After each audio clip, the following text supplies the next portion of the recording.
You're tuned in to the Long Island Ducks Broadcast Network. Today's Long Island Ducks game broadcast will begin shortly. Every game this season will be broadcast live on the Long Island Ducks Broadcast Network with high-definition video and audio via Boxcast. Fans can tune into the game on the Ducks' official Facebook page or YouTube channel, as well as the team's official website, liducks.com.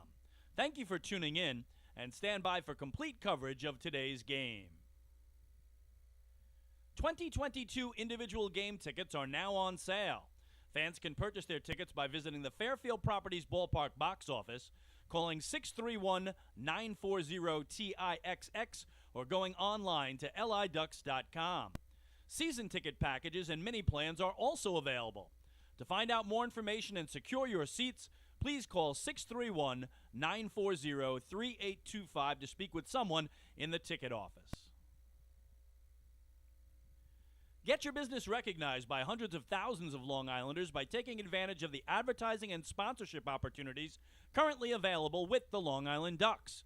For more information, please call 631-940-3825, extension 106, or check us out on the web at liducks.com. The Ducks offer many packages available for groups to enjoy a game. The team offers block seating, pregame and in-game picnics, luxury suites, an exclusive party deck, and so much more. In addition, groups have the opportunity to take part in a variety of exclusive experiences, such as performing the national anthem or taking the field with the Ducks as the Nicolak Dream Team. Group ticket packages are now on sale. Please call 631-940-3825 to speak with someone in the group sales department. Looking for official Long Island Ducks merchandise, hard-to-find memorabilia, team apparel, and so much more? Then be sure to check out the Waddle Inn Shop, the official merchandise store of the Ducks. Fans can visit the shop online anytime at liducks.com by clicking the merchandise icon. The store is open on game days Monday to Friday from 10 a.m. to 4 p.m., and then during the game from inside the ballpark only. On non-game days, the store is open from 10 a.m. to 5 p.m. Monday through Friday. Children 14 and under can become members of the Bethpage Federal Credit Union Long Island Ducks Kids Club today. Kids will receive a unique gift package and take part in a variety of fun activities that come with being a member of the Kids Club. For more information on how to sign your child up, please visit liducks.com or call 631-940-3825. Quacker Jack, the 11-time Best Long Island mascot, is now available for appearances at parties and other special events throughout the Long Island community. Please fill out and submit an appearance request form at liducks.com or contact the Community Relations Department at 631-940-3825 to book an appearance. Once again, thank you for tuning in to the Long Island Ducks Broadcast Network. Today's game will begin momentarily. You're tuned in to the Long Island Ducks Broadcast Network. Today's Long Island Ducks game broadcast will begin shortly. Every game this season will be broadcast live on the Long Island Ducks Broadcast Network with high-definition video and audio via Boxcast.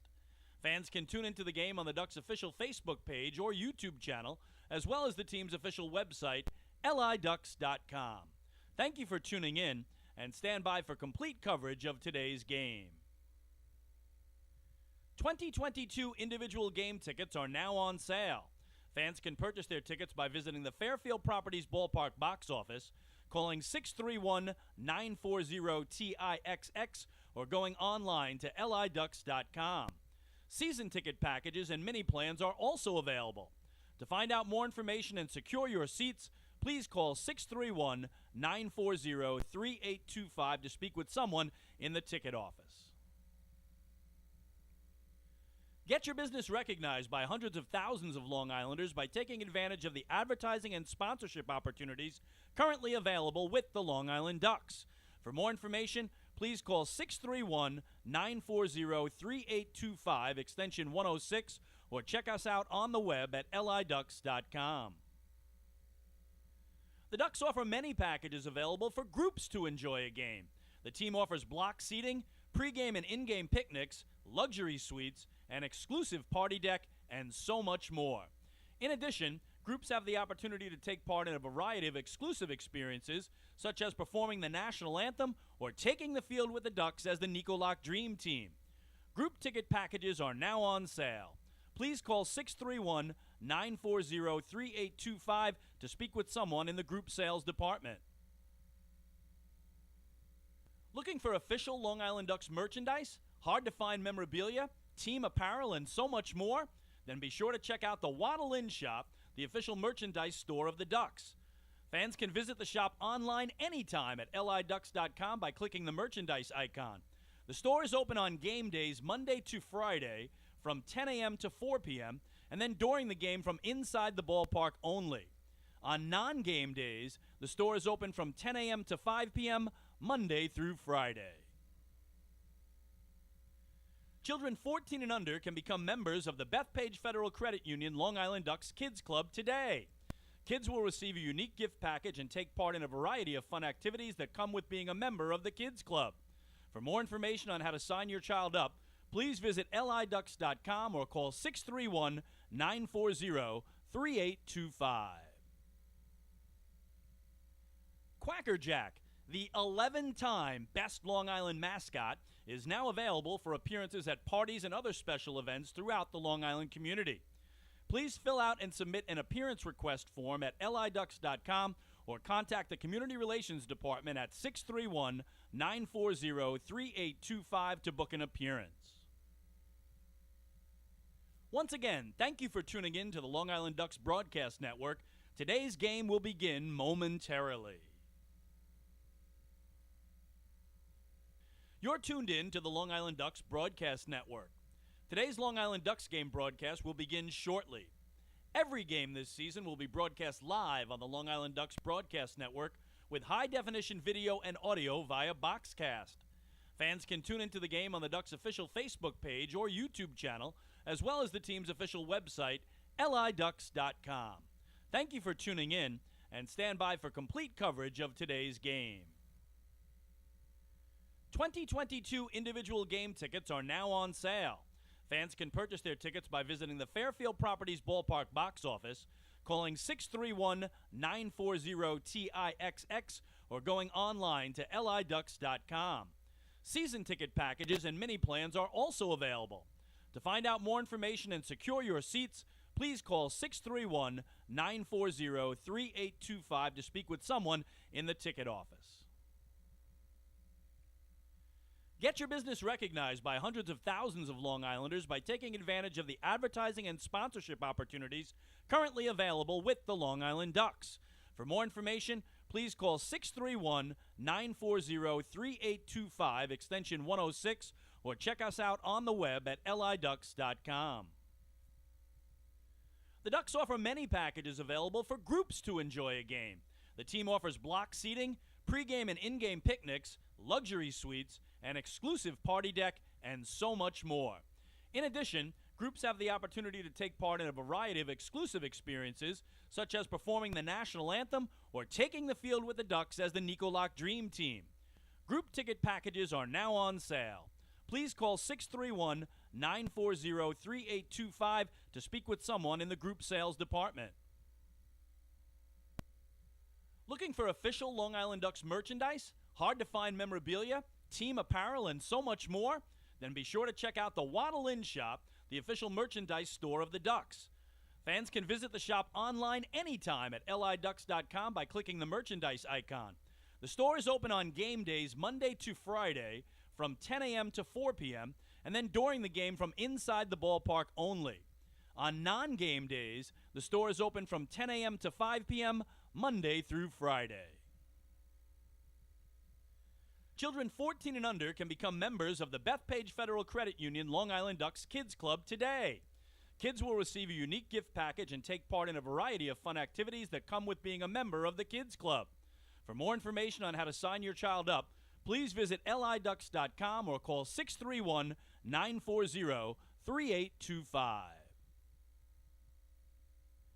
Quacker Jack, the 11-time Best Long Island mascot, is now available for appearances at parties and other special events throughout the Long Island community. Please fill out and submit an appearance request form at liducks.com or contact the Community Relations Department at 631-940-3825 to book an appearance.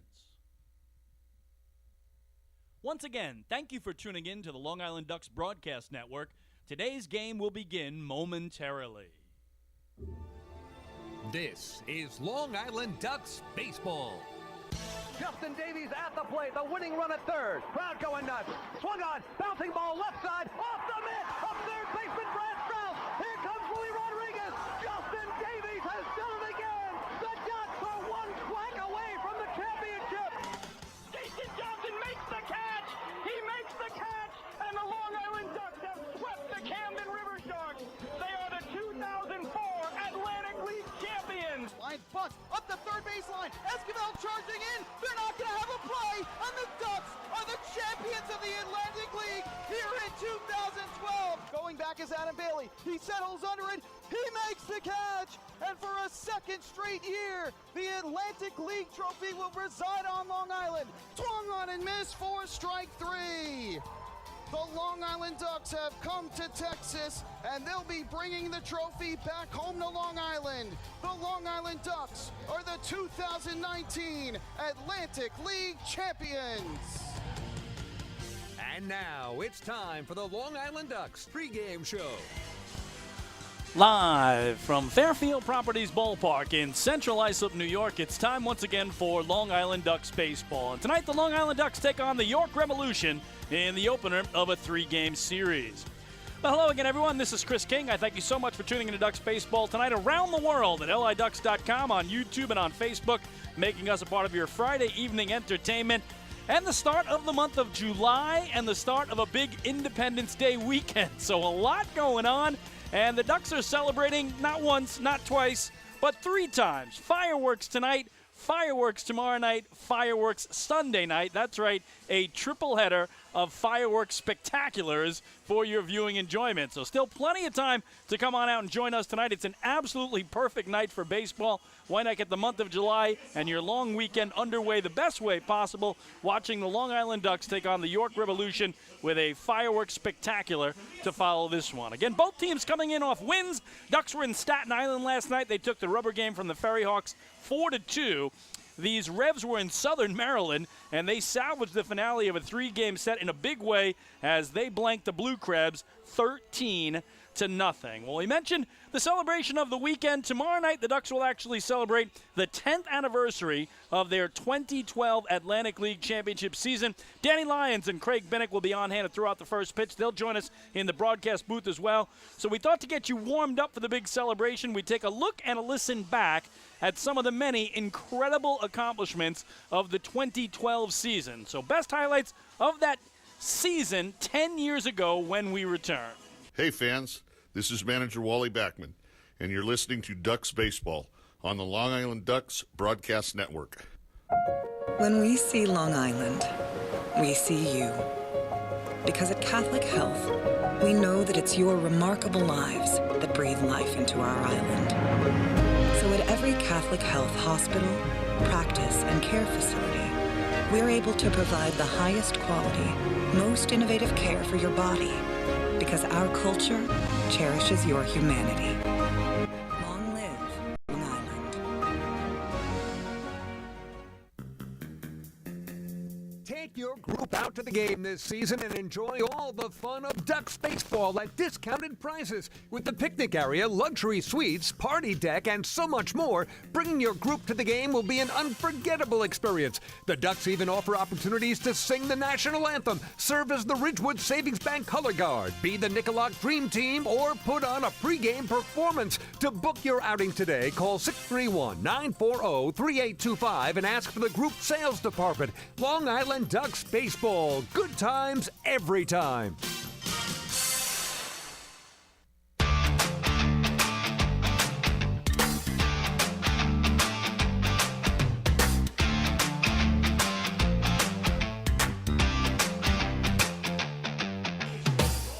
Staying back at the old Duck Pond before tonight's opener of a 3-game set between the Long Island Ducks and the York Revolution. The managers at home plate exchanging their lineup cards are Wally Backman for the Long Island Ducks and Mark Mason for the York Revolution. Again, the Ducks tomorrow night celebrating the 10th anniversary of their 2012 Atlantic League Championship season. We mentioned Dan Lyons and Craig Binnick will be on hand to throw out the first pitch, so that'll be tomorrow night. Still plenty of time to join us tonight for this one, with fireworks to follow tonight, tomorrow, and Sunday night. So come on out and join us. And just to get us in the mood for that 2012 10th anniversary celebration, in our pregame show tonight and tomorrow night, we're taking a look and a listen back to some of the best moments of that 2012 campaign, and there were a ton of them. We're going to start very early in the year, April 26th at Bridgewater, New Jersey, Ducks and the Somerset Patriots. Enjoy. He a 1-1 here to Ray, and he hits it deep to left field. Going back is Aaron Matthews at the warning track, at the wall. It's gone!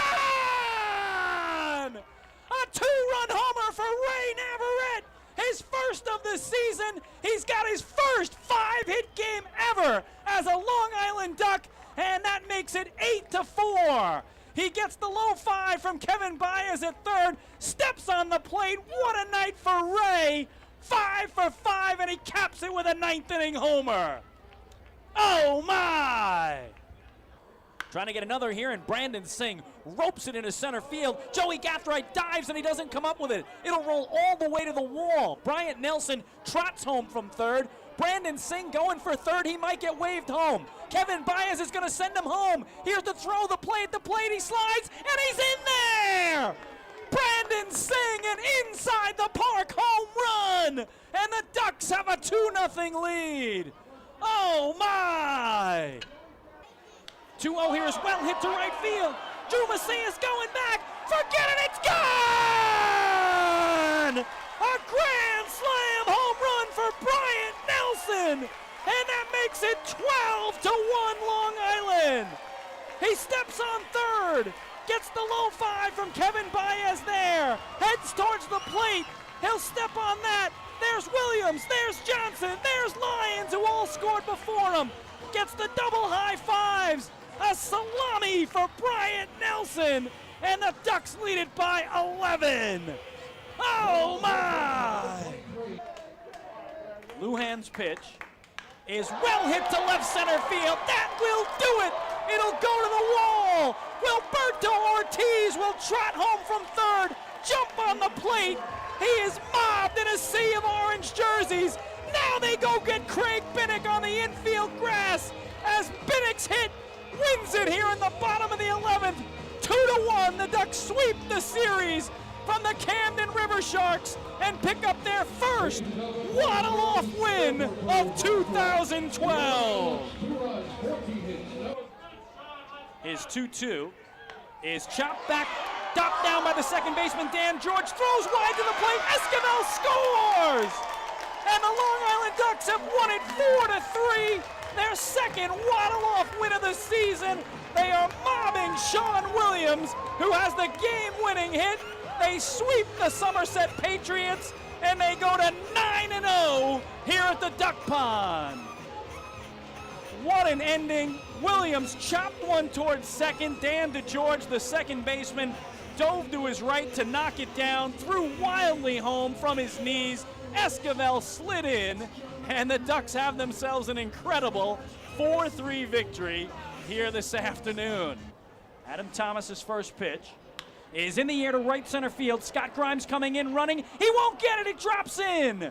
Craig Binnick has his first 5-hit game as a Long Island Duck, and he has been aboard all 6 times he's come to home plate tonight. Wow! 3-2 on the way to Lyons is swung and line up the middle into center field. It's a base hit. Into score is Sean Williams. The Long Island Ducks waddle off with a 2-1 win, and they are the 2012 first half Liberty Division champions here in 2012. A 1 pitch is taken over the head of the second baseman, Louis Figueroa, and into right center field for a base hit. And there it is, the 2,000th career minor league hit for Bryant Nelson. So congratulations to Bryant He is safely to first base, points to the dugout. The guys in the Ducks dugout are up on the railing applauding. Oh, a real nice moment here. And Kevin Baez gets the baseball and flips it into the Ducks dugout. So again, minor league hit number 2,000 here tonight for Bryant Nelson. Comes batting right-handed against the lefty Gilbert De Lavara. He lines it over the head of the leaping second baseman Louis Figueroa and into right center field for a base hit. Ray takes it deep to center field. Jeremy Owens going over to right center. He won't get there. It'll go to the warning track, end of the wall. Navarrete digging for second, and he is in there. It's a double for Ray Navarrete, and he has tied the Atlantic League record for doubles in a season with his 42nd two-bagger of the year. 0-1 is well hit to left center field. Blake Galen going back to the warning track near the wall. That ball's off the base of the wall. Navarrete going to dig for second, and he's in there. Ray Navarrete has just set a new Atlantic League record with his 43rd double of the season. Sets a brand new record for most doubles in a season by a Long Island Ducks player, and also a new record for the Atlantic League. Well, Ray Navarrete will go back towards first, peel off his gear, and I believe they're going to try to get him that baseball as J.D. Durbin gives it to the umpire, and now Jay Laviglio will take that ball. How about that for Ray Navarrete? First time in the 15-year history of the Atlantic League that a player has had 43 doubles in one season, so congratulations. Ray Navarrete. He breaks his own record of 42 doubles that he set back in 2007. First pitch to Esquivel is skied to left and deep.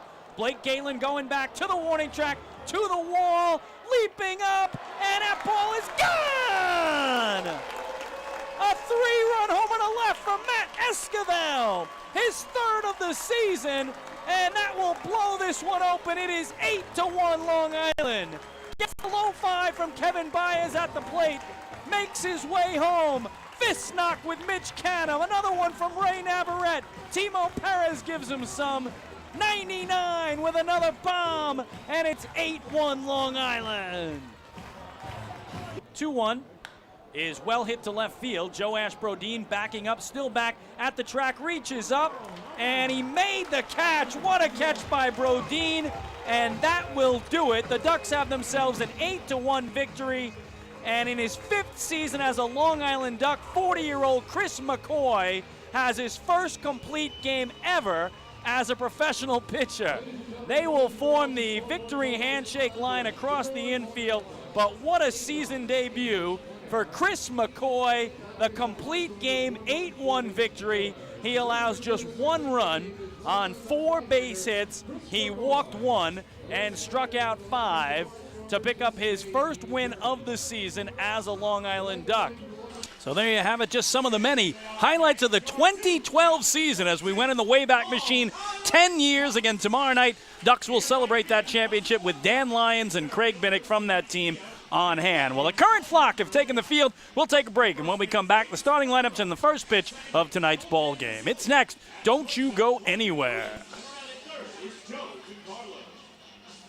Hey fans, this is shortstop Devin Marrero, and you're listening to Ducks Baseball on the Long Island Ducks Broadcast Network. Sayville Ford, the no-fees dealer, has been family-owned and operated for 65 years. Visit their spacious showroom to choose from a giant inventory of new, pre-owned, and commercial vehicles with a free 10-year, 100,000-mile powertrain limited warranty included. Some exclusions apply. Plus, they offer top dollar for trades, and their service department is open until 1 a.m. on weekdays. Sayville Ford, Long Island's Ford giant, is conveniently located off Exit 50 on Sunrise Highway, or visit SayvilleFord.com for more information. Morning, Dan. How was your weekend? Oh, it was awesome. I took my family to a Ducks game and had a blast. The seats were great. We ate a ton of food, and the Ducks won. They even had amazing fireworks. Oh, yeah. They got a good thing going on there. I took friends to Thirsty Thursday a couple weeks ago and had too much fun. They should totally use us in one of their radio spots. You mean like the one we're doing right now? Sure, that works. Ducks Baseball. Good times every time. Get tickets at liducks.com.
Nice job on this 4th of July weekend with our national anthem. That is Emerson Ortolani. Our color guard over on the first base side is joined by Cub Scout Pack 1421. And out of Lindenhurst, Cub Scout Pack 543. And over on third, it is Troop 253. So perfect evening for baseball. First of 3 in this set between the Ducks and the Revolution. The starting lineup for the Revs as penciled in by manager Mark Mason. York 28-32 on the season, third in the North Division, 16 games back of first place Southern Maryland. The Blue Krebs have clinched the first half title, and they are in the postseason. Troy Stokes Jr. leads off in right field. Elmer Reyes, the 2-man at short. Connor Lean bats third. He'll be the DH, and Carlos Franco is at first base hitting cleanup. Josue Herrera at third base swings fifth. Batting sixth, it's J.C. Encarnacion, the left fielder. Hitting seventh, Jeffrey Perez in center. Batting eighth, Jack Kenley at second. And in the 9-hole, it's the catcher Lenin Rodriguez. All that in support of the right-hander Jorge Martinez, who on the year is 5-4 with an outstanding 3.11 ERA. For Wally Backman's Long Island Ducks, they are 33-28 on the year, second in the North Division, 11.5 games back of first place Southern Maryland. L.J. Mazzilli, he's red hot. He'll lead off at second base. Vladdy Frias plays short and bats second. Alejandro De Aza in left field swings third, and the DH is the cleanup hitter, Sam Travis. Davidson Romero at first base hits fifth. Batting sixth, it's the center fielder, Rusney Castillo. Hitting seventh, Joe DiCarlo, he'll be at third. Dustin Woodcock is in right field, hitting eighth. And in the 9 slot, Austin Rye, the catcher. All that in support of Anderson De Leon. You see the right-hander there just begin his warm-ups.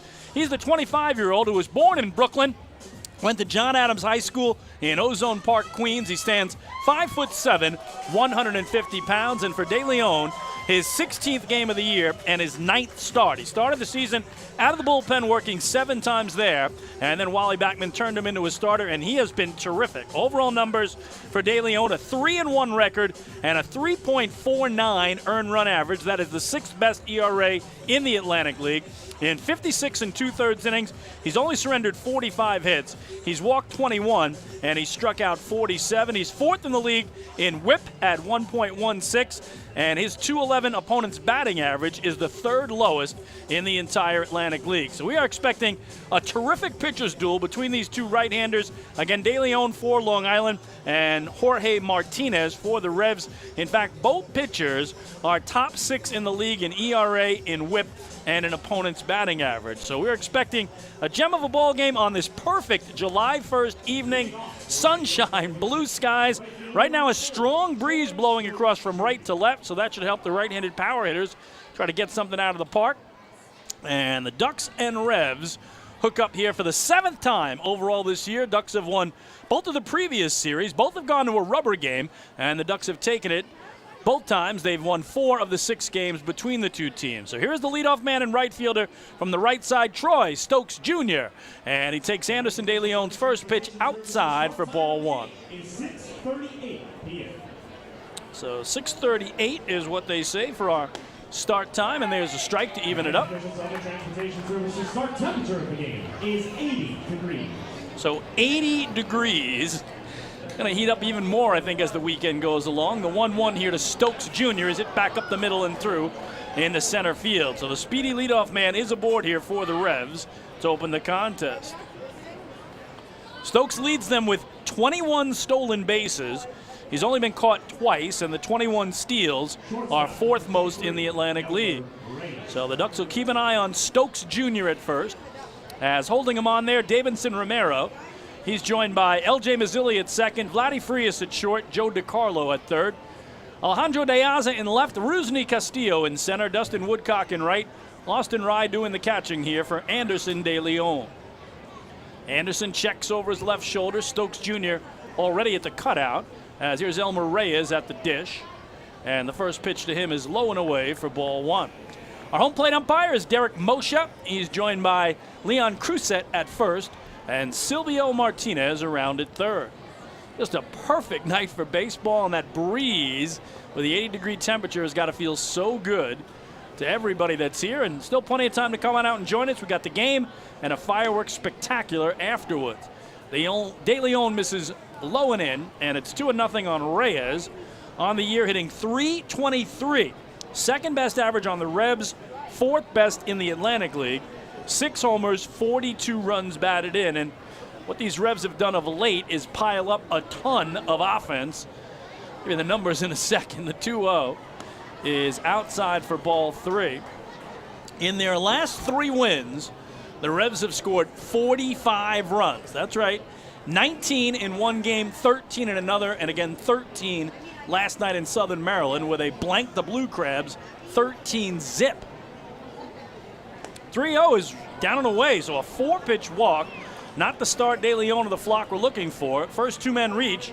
Nobody gone. Here's Connor Lean.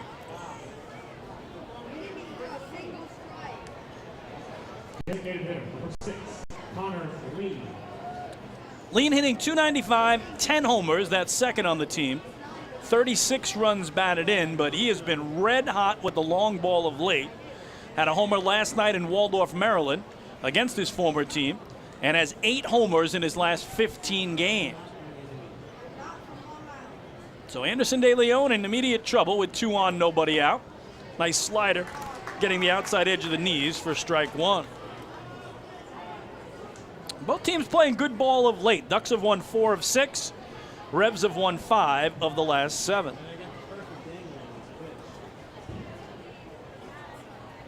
0-1 is down and away. A ball and a strike now to the Revs' designated hitter. Again, both of these teams will not catch Southern Maryland. The Blue Crabs have won the North Division title. The best record in the Atlantic League, still at 45-17, and they know they will be going to the postseason. The 1-1 is a breaking ball strike, 1-2. And in the South Division, congratulations to the Gastonia Honey Hunters, as this week they wrapped up the South Division title, so they make their first playoff appearance in just their second season in the Atlantic League. So again, those 2 teams are in when the first half ends early this week. Everybody's record goes back to 0-0. We'll play for second half champions in the 2 respective divisions, and that'll give us the 4 teams to make the playoffs. If either Southern Maryland or Gastonia repeat, then we could have a wild card situation where the team with the best overall record gets into the playoffs as well. 1-2 here is outside. 2 balls and 2 strikes on Connor Lean. Again, no score here, top of the first. Revs have Stokes Jr. at second, Reyes at first, and nobody out. Trying to take the early lead, and that's something they did last night in Southern Maryland. They scored 2 in the first inning, 7 in the second, and a 9-0 lead in the middle of the second inning. 2-2 got him there, swinging through it, so a huge first out for De Leon as he gets Lean. That'll bring up the cleanup man, Carlos Franco. First baseman, 13, Carlos Franco. Well, you can certainly make a case that right now, this guy, Carlos Franco, is the player of the year in the Atlantic League. If I had the time, I could give you all the categories that he's in the top 10 in the league, and I'll just give you the categories that he leads the league in. Number 1 in RBIs with 65, number 1 in total bases, number 1 in runs scored, number 1 in extra base hits. And again, there are about 6 or 7 other categories he's top 10 in the league in, as he stands in from the left side, does the big first baseman. He's got 20 homers, that's 3rd in the league. Very dangerous, and again, the opening game of the last series between these 2 teams, back on June 7th, he had a pair of homers in the game, including the game-winning solo homer in the 9th inning.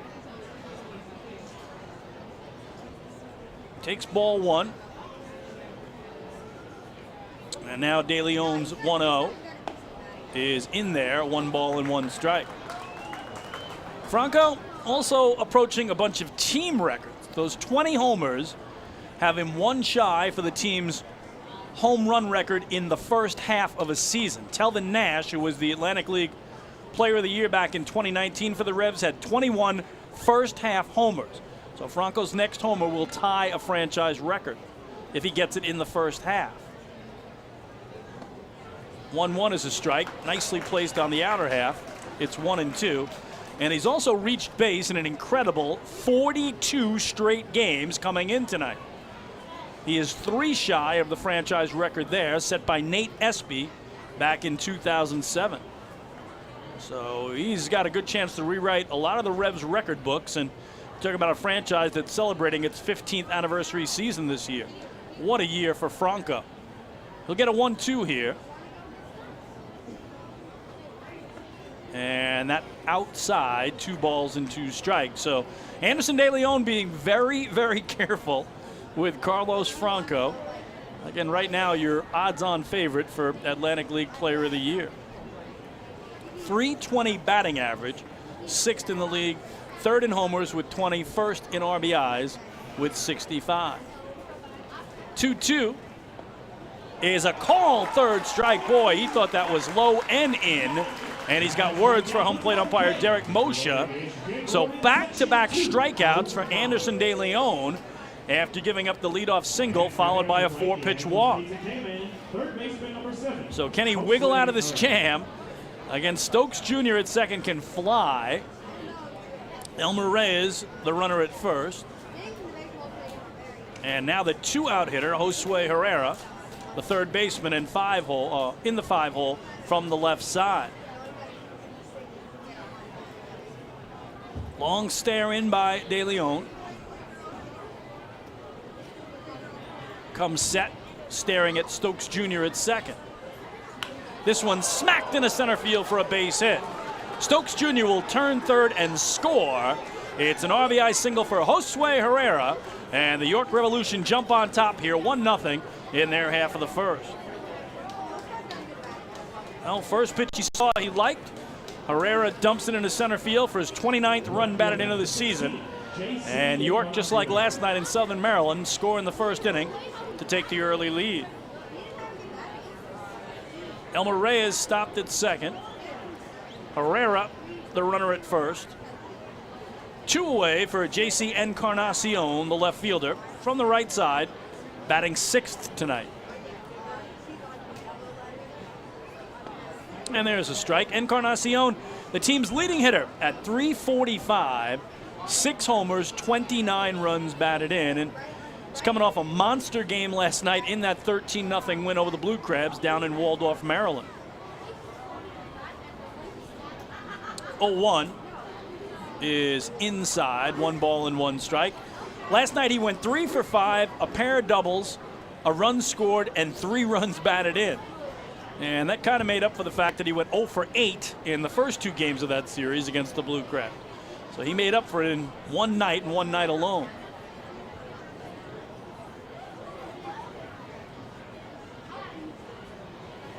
Count 1-1 on Encarnacion.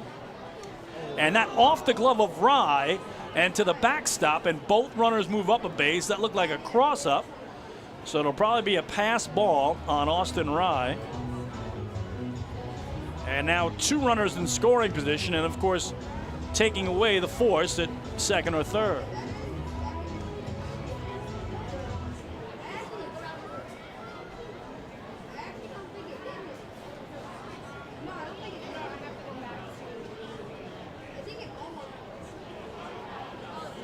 So it gets a little tighter for Anderson De Leon. With 2 men in scoring position, it was ball 2 to Encarnacion, who's got a count of 2-1. And that gets the plate. 2-2 the count.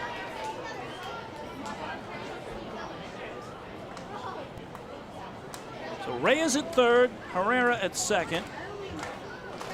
On the pass ball. And now the rhythmic clapping for the Ducks right-hander. 2 balls, 2 strikes, 2 on, 2 out. Deuces wild. Here's the pitch. Hit on the ground, cut off by Frias behind second. He's got to get it to first. In time, he can't. So scoring is Reyes. It's an RBI infield single for J.C. Encarnacion.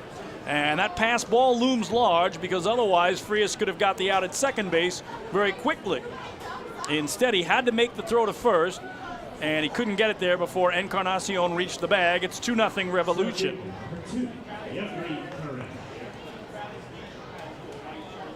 So Encarnacion's 30th run batted into the season. Plates Reyes. At third is Herrera.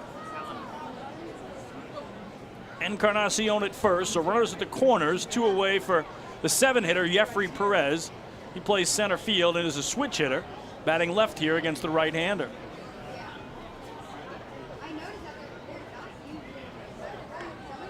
That down low for ball one. Perez on the year hitting .242, 4 homers, 10 runs batted in for the former Seattle Mariner.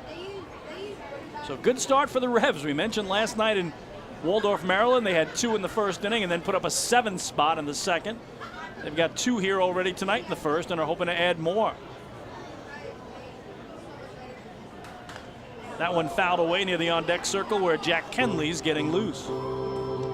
So boy, Anderson De Leon, after giving up a leadoff single and a walk, had first and second nobody out, but he struck out Lean swinging, struck out Franco looking, and then was 1 out away from hanging up a 0, but Herrera a first pitch single in a center to bring home a run, and Encarnacion a single behind second, cut off by Frias the shortstop, but couldn't get him at first base. Swung through here by Perez, and it's 1-2.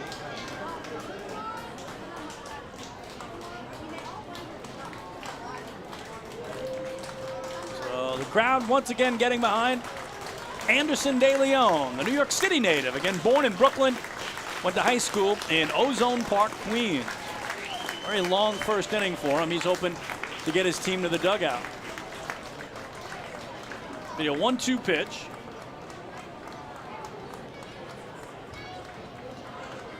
And did he get him? No, just missing inside.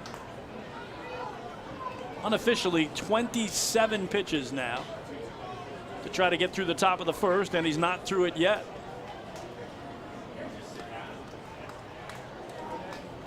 The righty works from the first base side of the rubber, staring home to his catcher Austin Rye.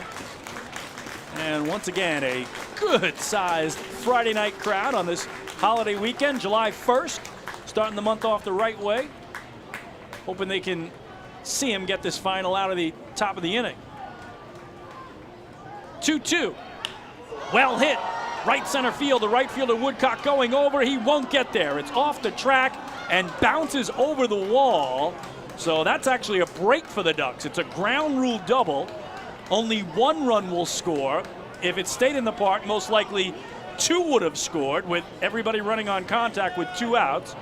And the Revs make it a 3-0 lead.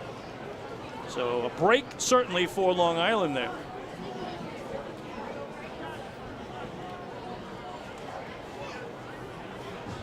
Herrera scores easily from third. Encarnacion would have scored from first, I'm assuming. But instead he's got to go back to third now on the ground rule double. And the Revs have already put up 3 runs on 4 hits. And this is the 8th man to hit in the inning. The second baseman from the left side, it's Jack Kenley. So what a tough first inning for De Leon. He's given up a walk, 3 singles, and now a double. So second and third, 2 out, 3-0 Revolution.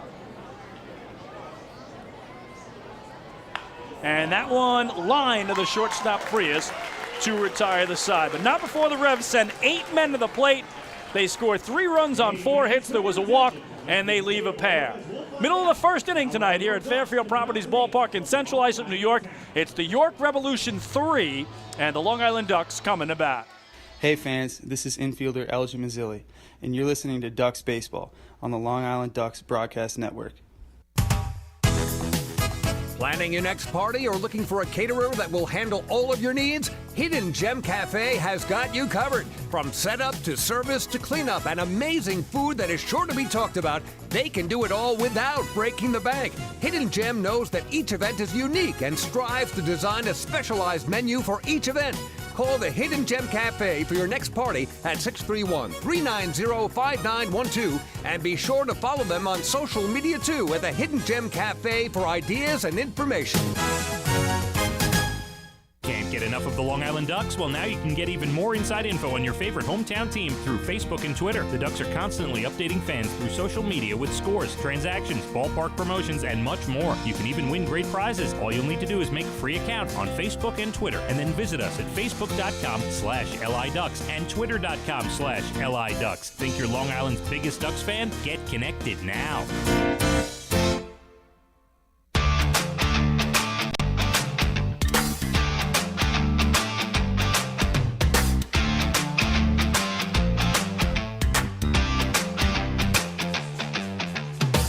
Fans, every walk by a Ducks batter this season is a First National Bank LI walk to first. First National Bank LI celebrating 95 years as Long Island's truly local bank. Explore their anniversary promotions and experience customer-first service for yourself. Visit fnbli.com. Well, the York Revolution take a 3-0 lead to the bottom of the first, and defensively tonight for the Revs, they have Carlos Franco at first, Jack Kenley at second, Elmer Reyes at short, and Josue Herrera at third. J.C. Encarnacion's in left, Jeffrey Perez in center, Troy Stokes Jr. in right.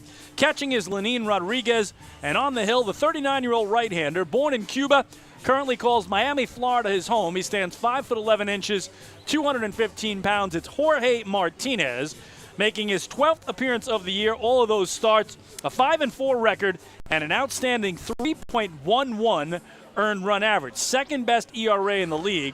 In 63 2/3 innings, he's allowed 55 hits. He's walked 12, struck out 74. That's the third most Ks. His whip is 1.05, second best in the circuit. And he's got the fourth lowest opponent batting average of 227. So he has had a terrific year as Jorge Martinez, as has Anderson De Leon for Long Island. But the Revs, again, scored 3 times on De Leon in the top of the inning. And now Long Island will try to cut away at that lead as Martinez composes himself here behind the hill, and he'll deal with L.J. Mazzilli, batting leadoff for just the 6th time this season tonight. He'll play second base and swing from the right side. So Maz hitting .232, 3 homers, 16 runs batted in, been swinging the hot bat of late. So Wally Backman bumping him up to the top of the order tonight. Righty, and Martinez first pitch to Mazzilli is up high for ball 1. Mazzilli last night in Staten Island in the Ducks' 4-2 win over the Ferry Hawks had his 10-game hitting streak come to an end. Rips this one foul down the left field line, and the count 1-1 on Maz.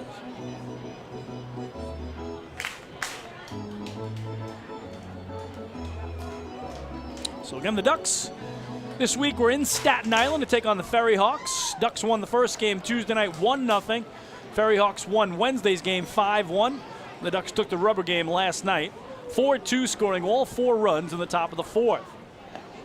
Breaking ball up and away from Martinez, and it's a count of 2-1 on Mazzilli. In that series, Mazzilli had the only home run the Ducks hit. That was Wednesday night in the loss. Here he takes a strike, and it's 2-2.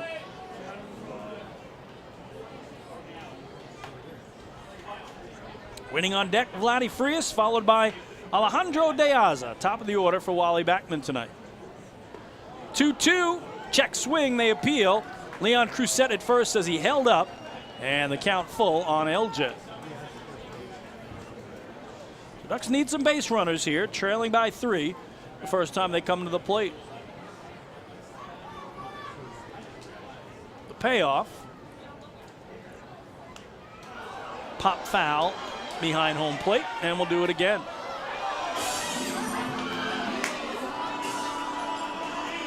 Available off the bench tonight for Wally Backman from the left side, Jake Zarello and the newcomer Paul Caulfield.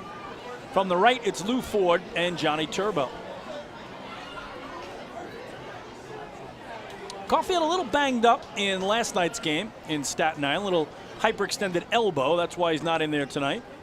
As that misses up and in, a base on balls for L.J. Mazzilli, and fans were celebrating another First National Bank LI walk to first. Go first, go far.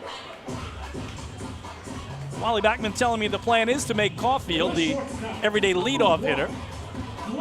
He is an infielder by trade, and obviously the Ducks on Monday had Devin Marrero, who Wally Backman called the best shortstop in the Atlantic League, signed away by the New York Mets. So congratulations to Marrero as he reports to AAA Syracuse. Here's Vladdy Frias, the switch-hitting shortstop, in from the left against the righty Jorge Martinez. And that misses up and away for ball 1. Vladdy on the year hitting .241, pair of homers, 23 runs batted in.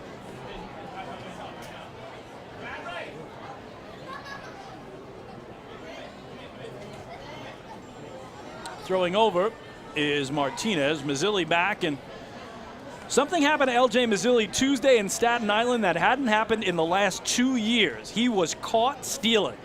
Last year, 19 steals, never caught at all. This year, 10 steals, had not been caught until Tuesday at Staten Island when, again, he swiped second base for his 10th steal, then tried to take third and was finally thrown out for the first time in 2 years. So Vladdy Frias takes a strike, and it's 1-1, so we'll keep an eye on Maz at first base. Don't think he'll be gun shy as Frias slams it into right field for a base hit. Mazzilli turns second. He's going to go for third. And just like that, the Ducks will bring the tying run to the plate with nobody out and runners at the corners.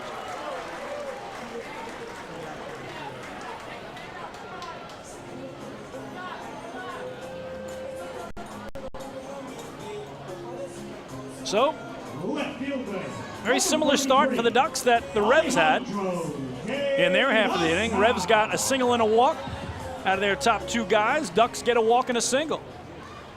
And immediately Diaza, the swinging left fielder in the 3-hole, becomes the tying run at home plate. Batting .319, that's the second best average on the Ducks, 7th best in the Atlantic League, 4 homers, 27 runs batted in. Diaza thought about the first pitch, laid off it, and it got the outside edge for strike one. Diaza hitting .417 in the season series against York. So he has loved Revs pitching. And Ducks have won 4 of the first 6 games between the two. Taking off here is Frias, and they won't even throw. A head-first slide by Vladdy. And he's got his 8th stolen base of the year in 9 tries. So Revs look like they had decided not to throw through with the threat of Mazzilli breaking for home from third base if they do. So now 2 runs in scoring position, but an 0-2 count on Diaza. Ducks trailing 3-0 here in their half of the first. Martinez comes set at the belt, working from the middle of the rubber. His 0-2 is grounded foul down the right field line.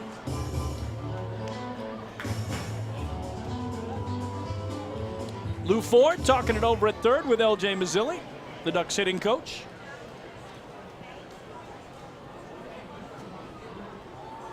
And Diaza has been fighting it of late, just 4 for 23 in his last 9 games, but had a big game last night in Staten Island, going 2 for 3 with a double, a run, and a pair of walks at the plate.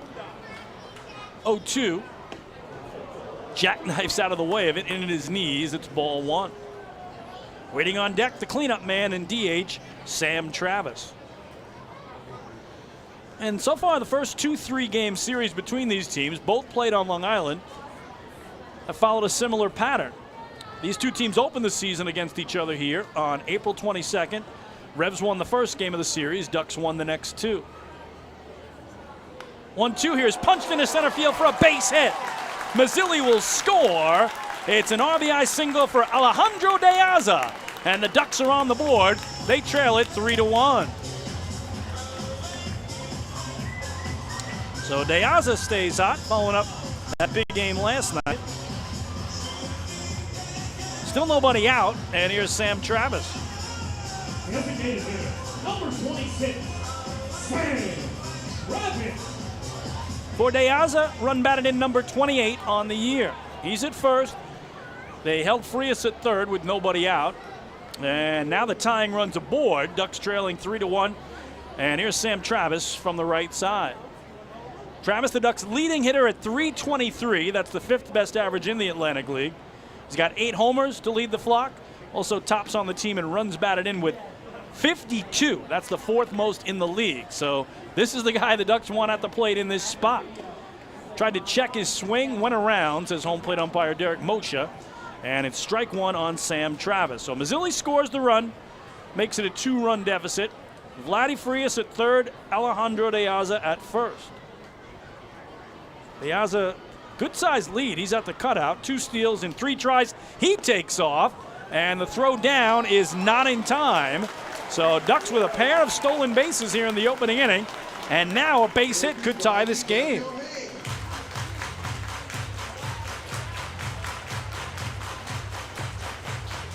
Pretty good throw by Lenin Rodriguez from his knees, but a tremendous jump by De Aza. And the Ducks, who don't run much, just 44 steals this year, tied for 8th in the league, tied with York, two teams that really don't run at all. Only Kentucky runs less, the Genomes with 40 steals on the year. The Ducks set up here, second and third, nobody out. Trailing 3-1, it'll be a 1-1 to Travis. And that low and outside, 2-1. So, of course, wouldn't you know it, we bill it as the pitcher's duel between two guys who are top 6 in the league in ERA and WHIP and opponent batting average. And Rev's already with a 3 spot. Ducks have scored once and are hoping at least to tie this, if not take the lead. In the very first inning, no less. 2-1 is a breaking ball outside. 3-1 now. Good hitters count for Sam Travis. Travis with hits in 17 of his last 20 games coming in. And again, the Triple Crown winner, if you will, for the Ducks right now, leading them across the board. Batting average, homers, and runs batted in. The 3-1 in the air down the right field line, but slicing into foul territory. And the count now full.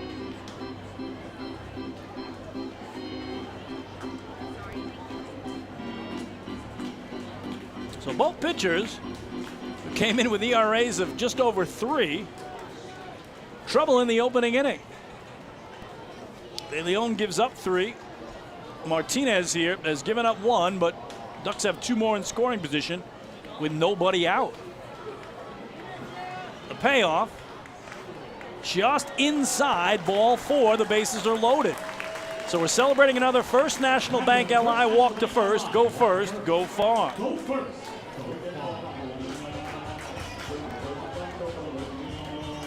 So rough start for Martinez. 2 walks, 2 singles. Bases are loaded. Ducks have 3 grand slams this year. 2 of those by Sam Travis against York. He's the guy down at first base. The other hit by Alejandro De Aza here against Staten Island. So here's Davidson Romero, the 5-man, right-swinging first baseman, with the go-ahead run now aboard for Long Island. Righty-righty, Martinez first pitch. Taken deep down the right field line, a long run over for Stokes Jr. He will make the catch. Tagging from third and trying to score is Vladdy Frias. He will. It's a sac fly for Davidson Romero, and Long Island's within 1. They trail it 3-2. So for Romero, his 28th run batted in of the year, as Frias scores from third. De Aza went to third. Travis stayed at first. And finally, Jorge Martinez records his first out. So the Revs exchange the out for the run. Ducks within 1. And here's Rusney Castillo, their right-swinging center fielder, batting 6th tonight for Wally Backman. Tying run is at third in De Aza. Go-ahead run at first in Sam Travis. Travis has tried 2 steals this year and been caught both times. Remember, Ducks already have stolen bases this inning from Frias and De Aza. Don't know if Travis will take off. And Martinez, thinking he might, fires over. So the 2 teams already have combined for 5 runs on 6 hits. And 3 walks in just the first inning alone.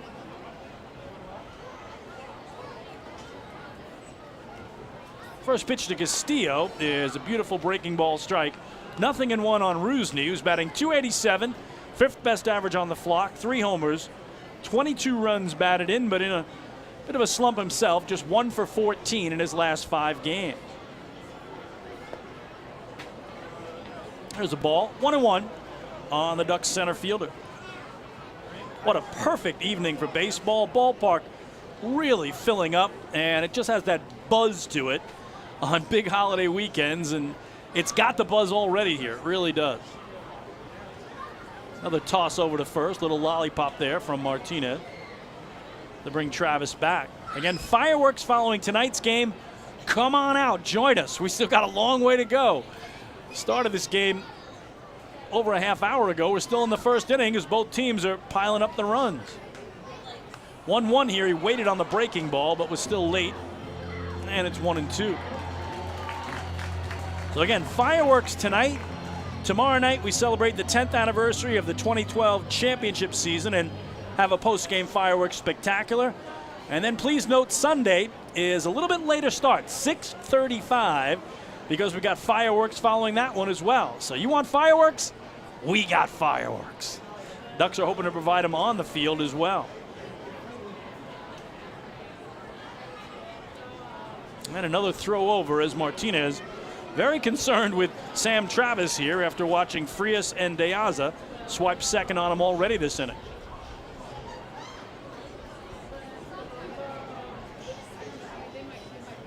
Again, De Aza's at third, Travis at first with one away. The 1-2 is taken to right field. Will it get down? No, it's caught on a line drive by Stokes Jr. Tagging and drawing the throw is De Aza. It gets away and he scores! The Ducks have tied this game at 3 as Alejandro De Aza touches home plate.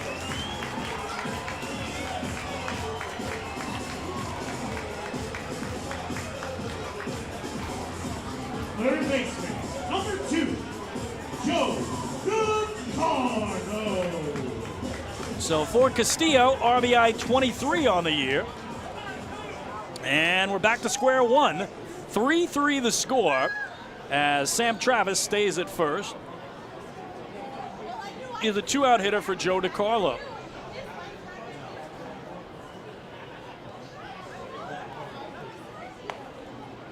And DiCarlo takes that pitch.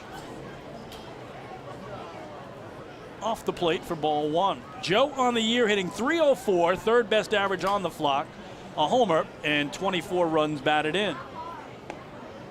Takes a strike, and it's 1-1. How about this, though? DiCarlo this year against the Revs is hitting .500. He is 9 for 18 in the season series. Incredible. Once again, throwing over here is Martinez.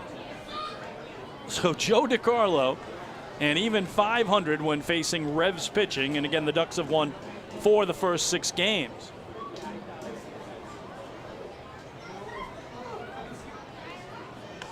One is popped up, though. Shallow center field.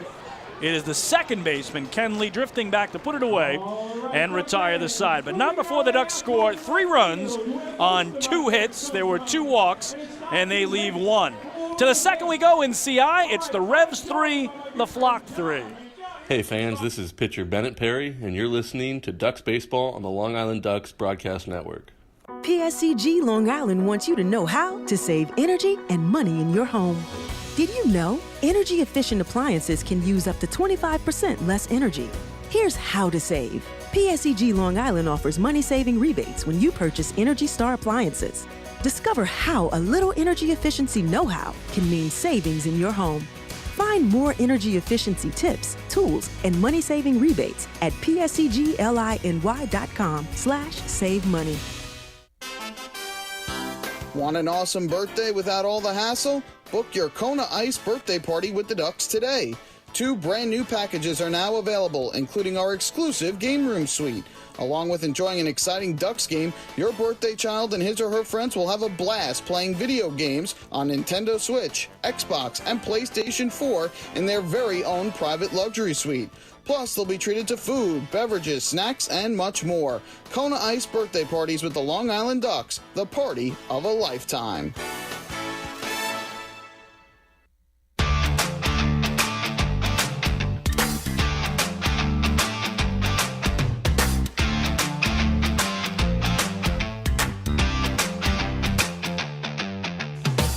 The 2022 season of Ducks Baseball is presented by Catholic Health. You can visit them online at chsli.org. Catholic Health, long live Long Island. What an eventful first inning. The Revs score 3 in the top of the frame. The Ducks answer with 3 in the bottom. And we're back to square one. Both pitchers, Anderson De Leon and Jorge Martinez, needed 29 pitches to get out of the first inning.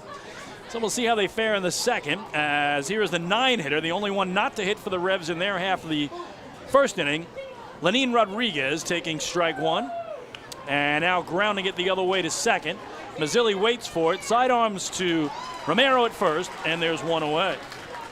Well, oftentimes you see that. Pitchers who really struggle in the first inning kind of get their groove and settle in the very next inning, and I wouldn't be surprised to see both righties have a much easier second frame than they had in the opening inning. So it starts that way for De Leon as Rodriguez grounds out 4-3. And to the top of the order for Stokes Jr., who singled and scored in the 3-run first.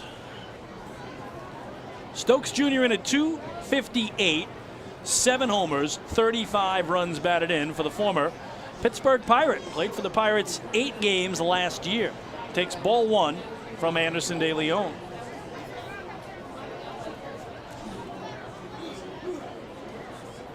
His 1-0 is low, 2-0. Mark Mason off his bench tonight has 3 right-handed hitters available in Edwin Figueroa, Nelly Rodriguez, and Melky Mesa, and the switch hitter, John Nunez. Hit in the air deep to right center field, and that ball is off the wall. Digging for second is Stokes Jr., and he's in there standing.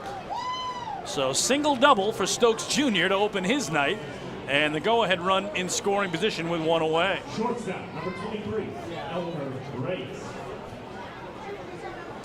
So to bring up Elmer Reyes, walked and scored last inning.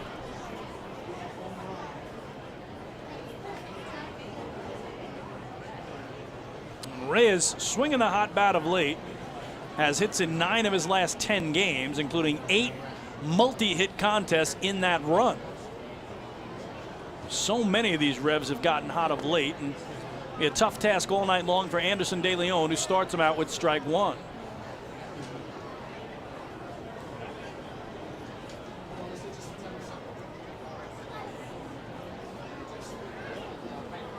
Remember, Stokes can fly off second. Wouldn't be surprised if he tried to take third. And this one line into left field. Piazza up with it quickly, will hold Stokes at third. And it's the first hit of the night for Reyes. Runners at the corners for Connor Lean. Designated hitter, number 6, Connor Lean. So Lean, a strikeout victim, swinging in the first.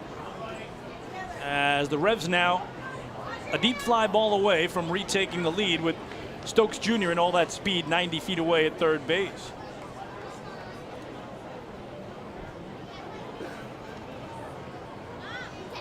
Elmer Reyes at first has 1 steal in 1 try this year.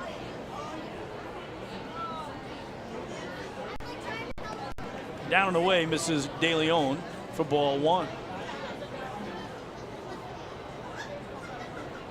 Connor Lean, a homer we mentioned last night in Maryland against his old team. And this is the 3rd team he's played for this year, and played very well for all 3. Batted .364 with the Blue Crabs to open the year. Then went to Lancaster, where he hit .323 as a barnstormer. This one wide of third. Foul ball down the left field line, 1-1. Again, limited action with both of those teams.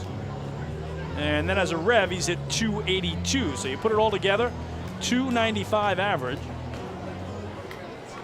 We mentioned those 8 homers in his last 15 games. So he's really heated up with the long ball for a Revs team that's, again, scored 45 runs in their last 3 wins.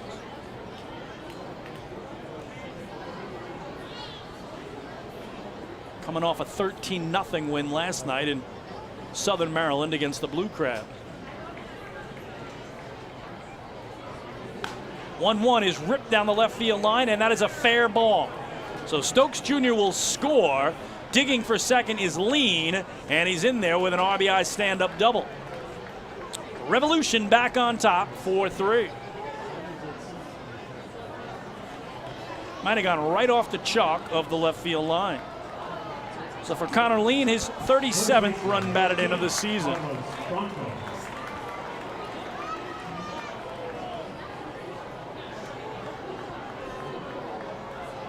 Pitching coach Mark Wiedemeyer was about to come out. Looked like Wally Backman was going to hold him back for a second. But now he does decide to take a walk out to talk to his right-hander.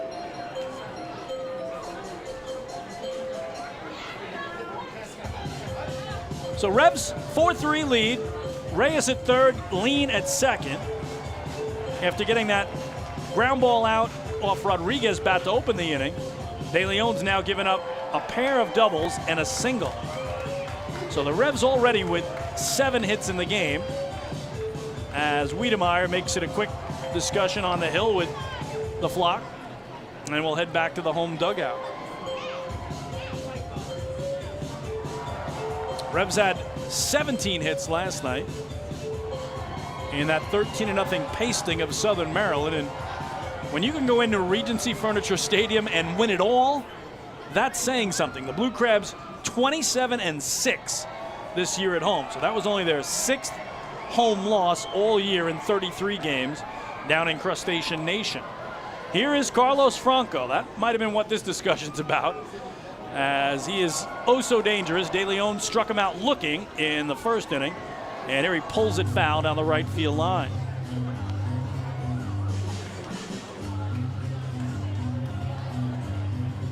Remember, that pitch looked down and in that Franco was punched out on, and he was none too happy about it. So good start for De Leon, with maybe the most dangerous hitter in the entire league these days at the plate. Reyes at third, Lean at second, just one down. Revs trying to add to a 1-run lead. It's a 4-3 game.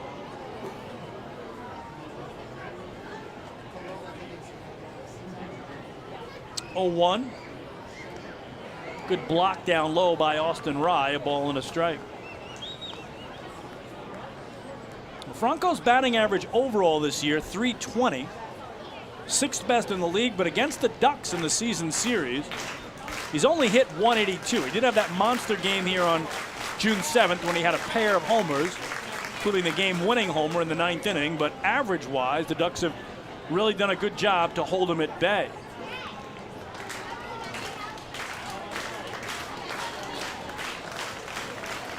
Quackerjack stirring him up, top the third base dugout, as that's ball 2 on Franco. And I'm sure that conversation between Wiedemeyer and De Leon had to do with, hey, let's be careful here. We do have first base open. A worst case scenario wouldn't be the worst thing in the world to walk Carlos Franco. Certainly don't give him anything to hit, because he'll turn it around in a hurry. 2-1 the count on the Revolution's first baseman. Low and in for ball 3.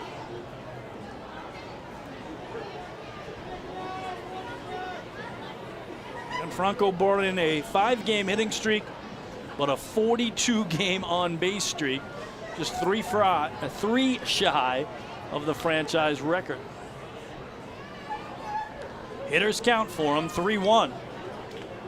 He laid off it. It is ball 4, and the bases will be loaded on the second walk of the night for Anderson De Leon.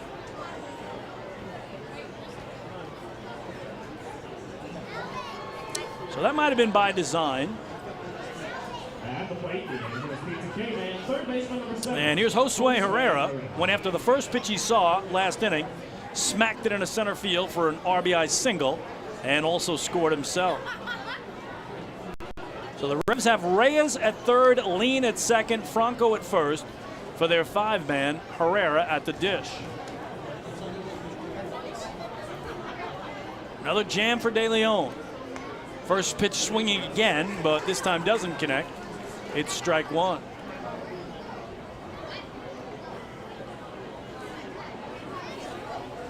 Well, that single is last time up. Make it a 6-game hitting streak now for Josue Herrera. Got doubles in 3 of his last 4 games. Pops this one up on the infield. Who's going to take charge here for the Ducks? Oh, it was Vladdy Frias, the shortstop, who somehow reached around his pitcher, Anderson De Leon, and made the catch basket style. Oh my goodness, and now Vladdy with a tap on the hat for Anderson, and there are 2 away. Very strange, because many times you see pitchers just completely bail out to get out of the way, But Anderson kind of hung around the front of the mound where that ball was headed, and now Vladdy's got to get his hat back. So 2 away, and here's J.C. Encarnacion, who had an infield RBI single up the middle his last time through. So can Anderson de Leon limit the damage to just the 1 run on the board right now? Base is still full of revolution.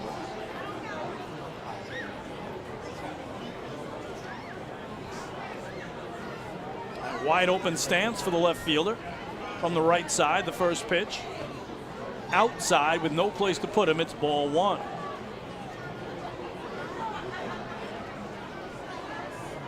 Encarnacion just a 167 hitter this year against Long Island, but leads his team overall in batting average at 345.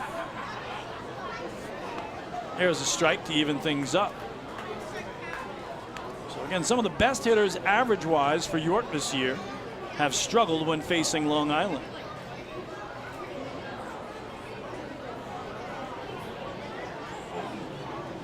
De Leon ready for his 1-1 on the way.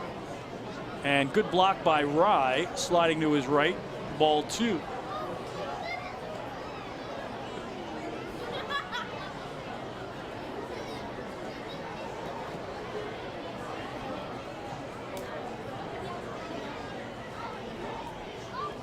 De Leon will throw his 50th pitch of the game right here. And that poke foul out of play down the right field line. So 29 pitches in the first inning, 21 pitches now in the second. And remember, Jorge Martinez threw 29 pitches in the first inning as well, just to get through that for York. Not what we expected from these two pitchers who have had great seasons.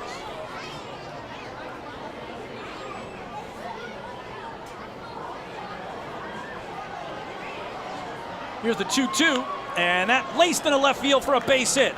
Reyes will score. Lean will score. It's a 2-run single for J.C. Encarnacion, and the Revs have their 3-run lead back at 6-3 York as, again, the heavens briefly open up here. You can see fans scattering for the cover of the concourse, but right now it looks like very light rain. Everybody heading up top in a hurry, though. And now Wally Backman out to talk to home plate umpire Derek Moshe. So what a big 2-out knock for J.C. Encarnacion, who's driven in 3 of their 6 runs already tonight.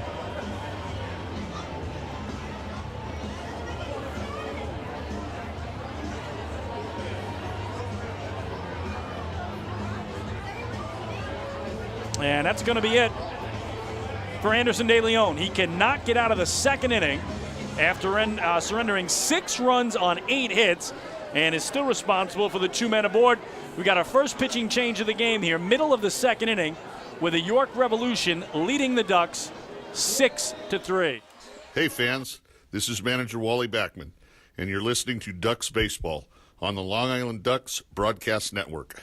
Last night I told my husband, baby, I'm ready to grow. And he said, are we having a baby? I said, no, but I do want to expand our business. So First National Bank of Long Island really delivered. At First National, we offer competitive rates in the financing you need and access to expert local lenders. We also underwrite and service every loan. Let's connect at fnbli.com. First National. Go first. Go far. The First National Bank of Long Island, member FDIC, equal opportunity lender, equal housing lender, loan subject to credit approval. Take your group out to the game this season and enjoy all the fun of Ducks baseball at discounted prices with the picnic area, luxury suites, party deck, and so much more. Bringing your group to the game will be an unforgettable experience. The Ducks even offer opportunities to sing the national anthem, serve as the Ridgewood Savings Bank color guard, be the Nickolock Dream Team, or put on a pregame performance. To book your outing today, call 631-940-3825 and ask for the group sales department. Long Island Ducks baseball. Good times every time. Hey fans, this is infielder Vladimir Frias, and you're listening to Ducks Baseball on the Long Island Ducks Broadcast Network. Hey, Hey, Ducks fans, the official hotel of the Long Island Ducks is the Radisson Hotel Hauppauge, Long Island. It's centrally located on the north shore of Long Island and offers a home away from home for both business and leisure guests. The Radisson Hotel Hauppauge, Long Island features an indoor pool, 24-hour business center, a fitness center, and complimentary Wi-Fi in all guest rooms. Enjoy the contemporary American cuisine at the Fountain Grill restaurant or grab a quick bite to eat at Cafe Pronto. And best of all, it's only minutes away from Bethpage Ballpark. The Radisson Hotel Hauppauge, Long Island, the official hotel of the Long Island Ducks. Call 631-231-1100 today. That's 631-231-1100. Hey kids, are you looking for even more fun when you come out to a Long Island Ducks game? Then be sure to head over to the Ducks Fun Zone. It's located on the main concourse down the right field line. There you'll find 3 fun-filled inflatables, including the ducktail slide, the bounce house, and an obstacle course. Enjoy unlimited access to all 3 inflatables for just $5 every game. That's the Long Island Ducks Fun Zone, open during all home games at Fairfield Properties Ballpark.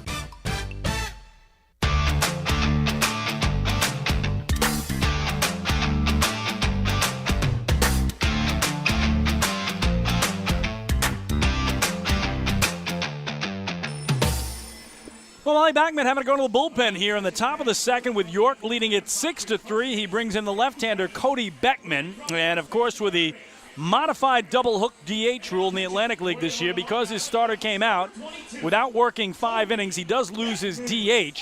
So what Wally has done here is taken Joe DiCarlo, the third baseman, out of the game. He was batting 7th. That will now be the pitcher's spot for Long Island. Davidson Romero, who was at first base, is playing third. And Sam Travis, who was the designated hitter, is at first base.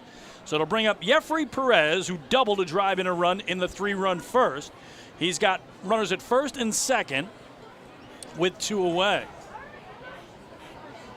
Goes after the first pitch. Hits it to Romero at third. He'll go the short way to Mazzilli at second. And on just 1 pitch, Cody Beckman retires the side. But not before the Revs put up 3 runs on 4 hits, and they leave a pair. We go to the bottom of the second on Long Island. It's the Revolution 6 and the Ducks 3. Hey fans, this is pitcher James Varela, and you're listening to Ducks Baseball on the Long Island Ducks Broadcast Network. Hey, Ducks fans, the official hotel of the Long Island Ducks is the Radisson Hotel Hauppauge, Long Island. It's centrally located on the north shore of Long Island and offers a home away from home for both business and leisure guests. The Radisson Hotel Hauppauge, Long Island features an indoor pool, 24-hour business center, a fitness center, and complimentary Wi-Fi in all guest rooms. Enjoy the contemporary American cuisine at the Fountain Grill restaurant or grab a quick bite to eat at Cafe Pronto. And best of all, it's only minutes away from Bethpage Ballpark. The Radisson Hotel Hauppauge, Long Island, the official hotel of the Long Island Ducks. Call 631-231-1100 today. That's 631-231-1100. Your source for everything Ducks is liducks.com. The official website of the Long Island Ducks is the best place to stay up to date with Long Island's hometown team. Purchase tickets to the game, see the full promotional schedule, visit the online store, read the latest news stories, and watch every game live right on the homepage. The site offers an optimal browsing experience on either your computer or mobile device. liducks.com, the official website of the Long Island Ducks, your one-stop shop for all things Ducks baseball.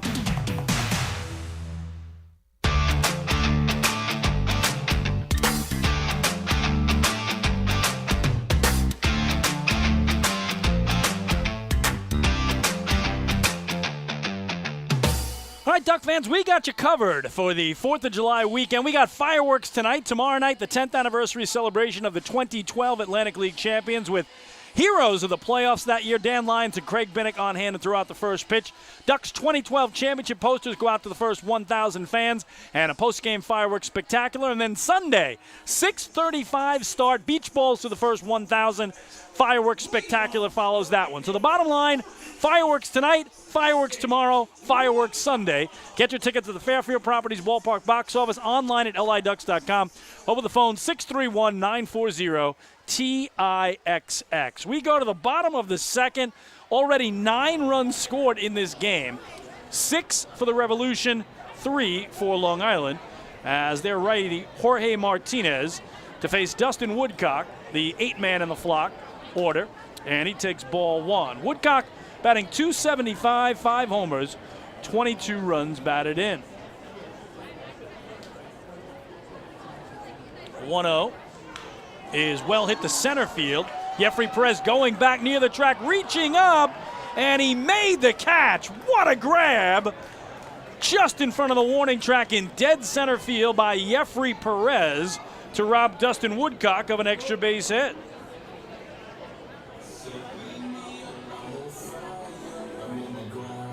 I didn't think he was going to get there. I really didn't. Good catcher, number 27. So that brief sun shower has lasted all of about 2 minutes. Everybody back in their seats. And here's Austin Rye, the 9-man and catcher. Only player who has yet to hit in this game.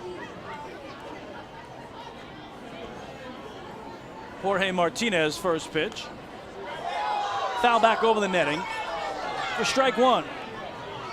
Rye hitting .224, 3 homers, 21 runs batted in. The final line on Ducks righty starter Anderson De Leon tonight. He went 1 2/3 innings, allowed 8 hits, 6 runs all earned, 2 walks, 2 strikeouts. Here, skied to right center field. Looks like the right fielder, Troy Stokes Jr., the call and the catch for the second out. Anderson De Leon, 29 pitches to get out of the first inning, and then 22 more in the second inning. So altogether through 51 pitches tonight, 29 strikes, 22 balls, but again was knocked around by the Revs, who scored 3 in the first against him, 3 in the second. And then Cody Beckman needed all of 1 pitch to get Jeffrey Perez to end the frame. So L.J. Mazzilli at the top of the order, walked and scored in the 3-run first. And after taking ball 1, slaps this away foul. First base side, 1 ball, 1 strike. So for De Leon, by far his shortest outing of the year as a starter. He'd gone at least 5 innings in all previous 8 starts. The check swing foul ball, it's 1-2 on Maz. The 8 hits he allowed tied a season high. The 6 runs he allowed were a season high.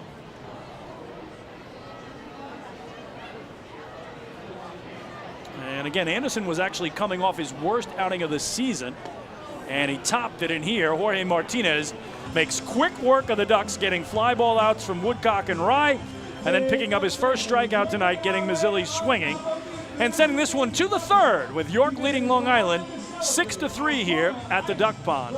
Hey fans, this is pitcher Joe Iorio, and you're listening to Ducks Baseball on the Long Island Ducks Broadcast Network. This is it. Check it out. See what everyone's talking about. Let Nicolak pave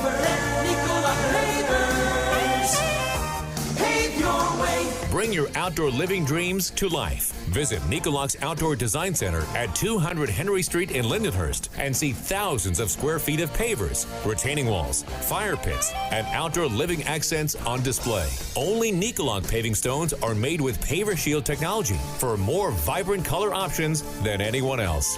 Visit Nicolak.com to request a free sample or their Outdoor Design Center at 200 Henry Street in Lindenhurst. Nicolak. Ask for it by name. You'll see the difference. Visit Nicolak.com. That's Nicolak.com. Let Nicolak paver, let Nicolak pavers pave your way. Pave your way.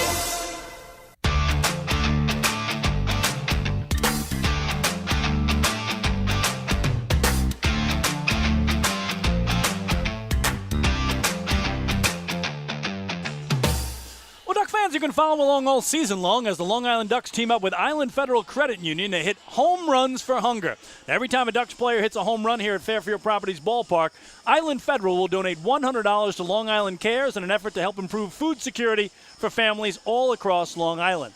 Island Federal Credit Union, catch the wave to better banking. Ducks right now on the year have hit 40 home runs overall, but here on their home turf, 19 of those. So our good friends at Island Federal Credit Union have kicked in $1,900 to that terrific organization, Long Island Cares. Well, the Ducks will trail it 6-3 as we start the third, and Cody Beckman, who came in to relieve Anderson De Leon, threw one pitch and got Jeffrey Perez to bounce into a force play. Back on the bump. As we told you, Anderson De Leon's last outing was Friday here against Lancaster in an 11-5 loss. He went 5 innings, had given up 8 hits to set a season high and 5 runs. Tonight gives up 8 more hits and 6 runs. So his worst outing of the year as a starter. In the Barnstormers game, though, really was home runs that undid him as he gave up a pair of home runs to tie his season high in that category. But tonight it was just singles and doubles as they nickeled and dimed him to death, did the Revs, getting 6 runs against him on 8 hits. And Anderson could not get out of the second inning. So Cody Beckman to start his first inning from the beginning as Jack Kenley, the 8-hitter, will lead it off. And Beckman misses up high with ball 1. Cody, a 27-year-old from Tampa, Florida, first year with the Ducks, 6th year of pro ball. Reached as high as AA in the Brewers organization in his affiliated career. As that in at the belt of Kenley, who lined out to short in the opening inning, it's ball 2. Cody spent all 5 years of his pro career in the Brewers organization, going from rookie up to AA.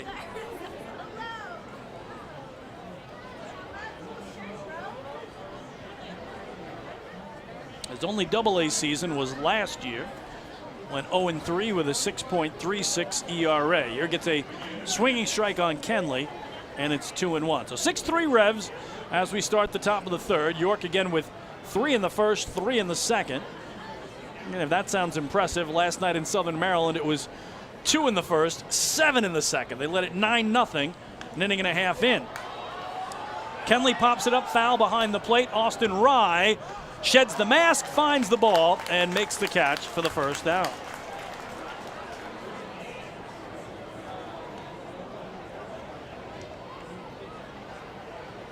So to bring up the 9-man, Lenin Rodriguez. He grounded out to Mazzilli at second in the first inning.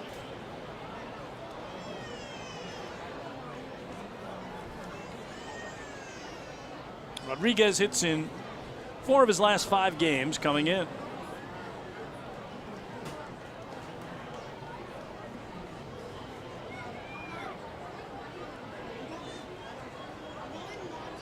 Beckman ready.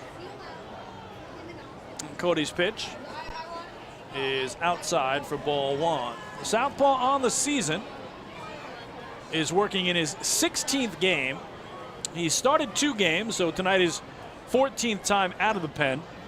1-1 record, a 5.40 earned run average. That misses.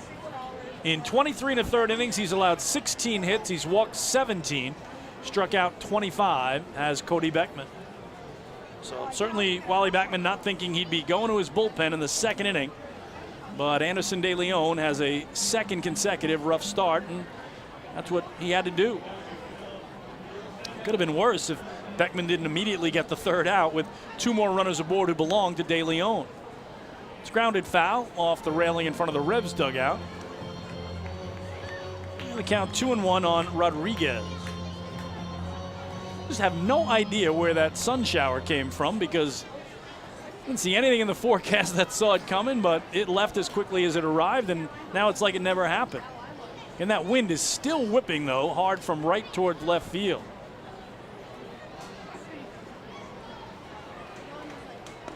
Swing and a miss in on the hands. It's 2-2.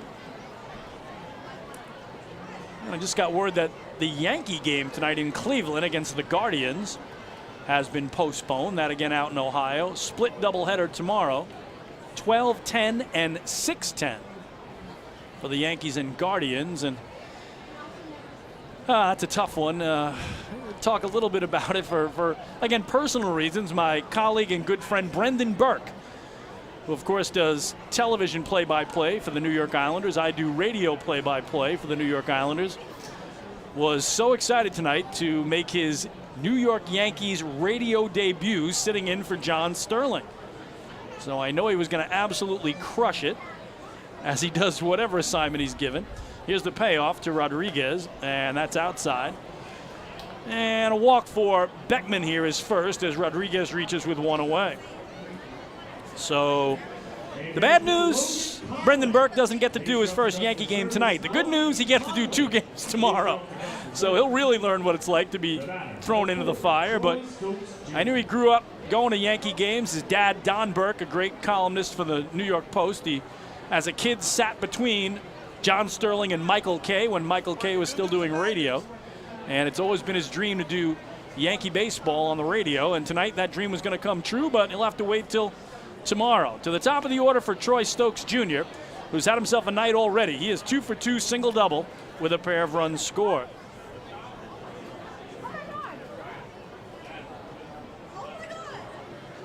So again, congratulations and best of luck to Brendan Burke tomorrow, doing the doubleheader in Cleveland against the Guardians.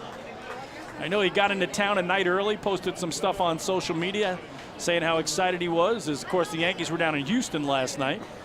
So he was almost like that starting pitcher that you send ahead to the next city because he wasn't going to work the 1-game series down in Houston, so he went to Cleveland, and then the team met him there today. 0-2 now on Stokes Jr.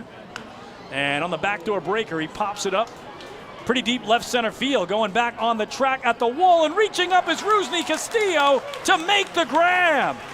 Oh boy, there's our first indication of how much that wind is helping the ball carry, because it looked like a routine fly out to the alley until Castillo just kept going back and back and back right in front of the UBS sign. How fitting, right? I'm talking about Brendan Burke.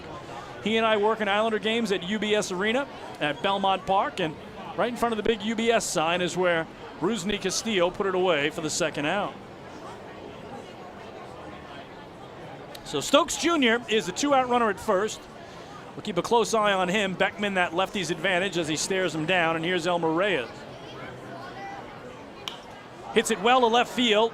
De Aza coming in will take it on one hop in front of him and did keep it in front of him. So Reyes has been aboard all 3 times now on a walk and 2 singles. Boy, tough decision for De Aza there, and I think he made the right one, because if he dives and tries to make the catch, the way Troy Stokes Jr. can run, if that's by him, he's going to score. No doubt he's going to score.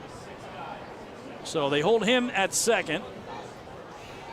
Or excuse me, Lenin Rodriguez is the runner at second, so my error there, as Stokes flew out to deep center. But Lenin Rodriguez at second, Reyes at first, and here's Connor Lean, who had an RBI double his last time up, struck out swinging in the first. So can Cody Beckman hang up the first 0 tonight on the Revs, who scored 3 in the first, 3 in the second? They lead at 6-3 here in the third. They have Reyes at first, Rodriguez at second for Connor Lean.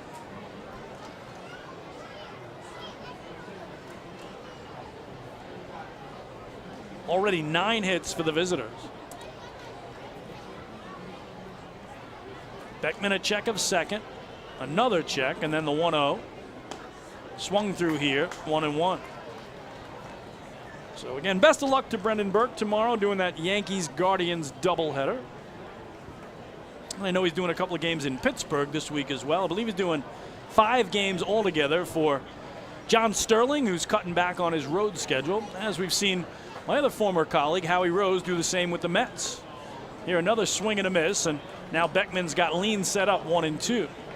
So again, baseball at the major league level is such a grind, 162 games, that we are seeing more and more broadcasters concentrate on those home games and giving up some of those road trips. And great opportunity for a great broadcaster like Brendan Burke to step in and do the Yankees. 1-2. Swing and a miss. He got him. Beautiful hook from Cody Beckman, who fans his first of the night and does hang up that elusive 0 on the scoreboard for the first time tonight for the Revs. For York, no runs, a hit, a walk, 2 men left. We go to the last of the third on the island. Revs doubling up the flock, 6-3. Hey fans, this is infielder Vladimir Frias, and you're listening to Ducks Baseball on the Long Island Ducks Broadcast Network. When we see Long Island, we see you. Because at Catholic Health, we know that it's your remarkable lives that breathe life into our island. So at every every Catholic Health hospital, practice, and care facility, we're able to provide the highest quality, most innovative care for your body because our culture cherishes your humanity. Long live Long Island.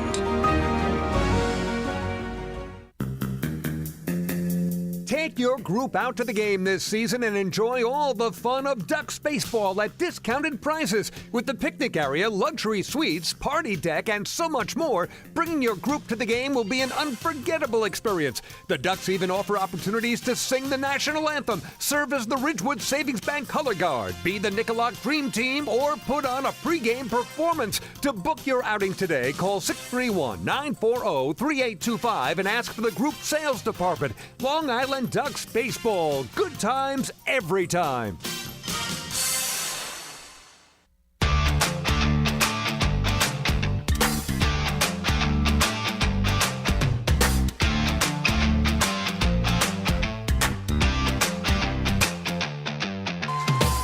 Well, Ducks trail it here 6-3 as we go to the home third. We check in on the out-of-town scoreboard last night. We told you the Ducks were in Staten Island taking on the Ferry Hawks. The Ducks won the rubber game 4-2. These Revs in Southern Maryland salvaged the finale of a 3-game set against the Blue Crabs. After dropping the first two, they won it 13-0. Rubber game last night in Lexington. The Legends double up the Barnstormers 6-3. Rubber game in Gastonia. The Genomes win it 7-6. And in Charleston, West Virginia, the High Point Rockers, a 12-0 win over the Dirty Birds, and High Point has won 7 straight games, although again they have been eliminated from first half playoff contention as Gastonia has won the South Division. Even though High Point can still tie them right now record-wise, Gastonia was 6-0 in the regular season against High Point, so they would win the season series and therefore take the tiebreak. Here's Vladdy Frias to lead off the bottom of the third with the Ducks trailing by 3 against righty Jorge Martinez, who deals a strike. Again, Major League Baseball last night, Astros down in Houston beat the Yankees 2-1. And we told you Yankees tonight rained out in Cleveland. They'll play 2 tomorrow in the city on the lake. At 12:10 and 6:10 are the 2 start times for the Yankees and Guardians in Cleveland, Ohio. Here's another strike on Vladdy, who singled and scored in the 3-run first. And Frias quickly down in a hole, 0-2, against Jorge Martinez, who has retired 6 in a row. And he misses up high there. Mets off last night, open up a 3-game set at home tonight against the Texas Rangers. And the Mets, for the first time all year, have lost 3 straight games. So they're trying to snap a 3-game losing streak. That one pulled on the ground, foul down the right field line. Count still 1-2 on Frias. And again, in case you missed it, Monday, the New York Mets signed Devin Marrero, the Ducks shortstop, away from Long Island and assigned him to AAA Syracuse.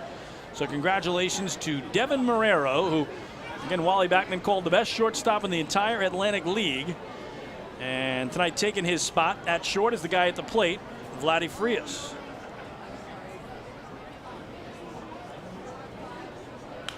Bounces one to his counterpart, Elmer Reyes, who sidearms across to get him for the first down. Full slate of Atlantic League action as we begin this holiday weekend as well. We'll keep you updated on all those games. Lancaster hosting Staten Island, Gastonia in Lexington. Charleston hosting the Genomes, and High Point home for Southern Maryland. We'll update you on those games as the night goes along. Here's Alejandro De Aza, RBI single, runs scored, and a stolen base in the opening inning. It's been a good night already. First pitch to him is up and away for ball 1. Again, Jorge Martinez in the opening inning gave up 3 runs on just 2 hits. Ducks had 2 singles, 2 walks, and 2 sac flies. This one well hit to right field. Troy Stokes Jr. going back at the track, and that ball is off the wall. Cruising into second with a stand-up double is Alejandro De Aza. So he is 2 for 2. And he didn't miss a home run by much there. First baseman, number 26, Sam Travis. So here's Sam Travis. He drew one of those first inning base on balls.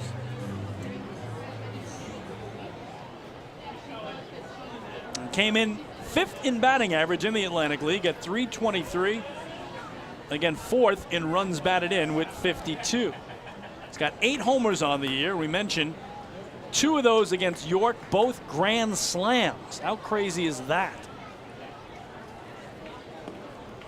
Oh, and misses outside. The count 1-0. So again, you go back to the previous meetings between these two teams. They opened the season against each other here way back on April 22nd, 23rd, and 24th. Revs won the first game. Ducks took the next 2. 1-0 here is outside for ball 2. And then in the 3 games, June 7th, 8th, and 9th, how crazy is this? All 3 of those games were tied 5-5 going into the 9th inning. So not just tied, but tied with the exact same score. 5-5 into the 9th inning in the first game, which the Revs won. Then the Ducks walked it off in the 2nd and 3rd game. So again, that first game on June 7th was the one Franco hit a 9th inning homer to break the 5-5 tie. And then the Ducks' only 2 waddle-off wins this year came on back-to-back nights against the Revs, June 8th and June 9th. Strike 1 on Travis, the count 2-1 on the Ducks' now first baseman. He started the game as DH. Here he hacks it away foul, and the count 2-2. So again, 2 of the 3 grand slams the Ducks have this year are against York, both hit by Sam Travis, and both waddle-off wins against these Revs. De Aza, a double to win the first one. Marrero, a single to win the second one.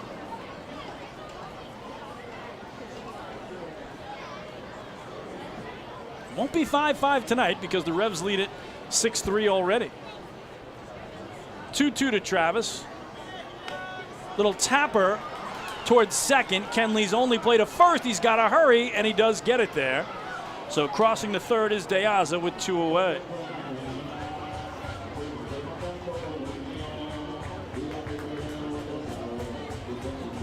Third baseman, number 24, Davidson Romero. So here's Davidson Romero. He had a sac fly in the opening inning. And the Ducks trailing 6-3 here. In the bottom of the third, have De Aza at third with 2 away for their now third baseman, as Romero opened the night at first but switched over to the other corner when Wally Backman had to take Anderson De Leon out of the game. Made some switches to, again, put his pitcher in the 7th spot now as he removed Joe DiCarlo, who started the game at third base, batting 7th.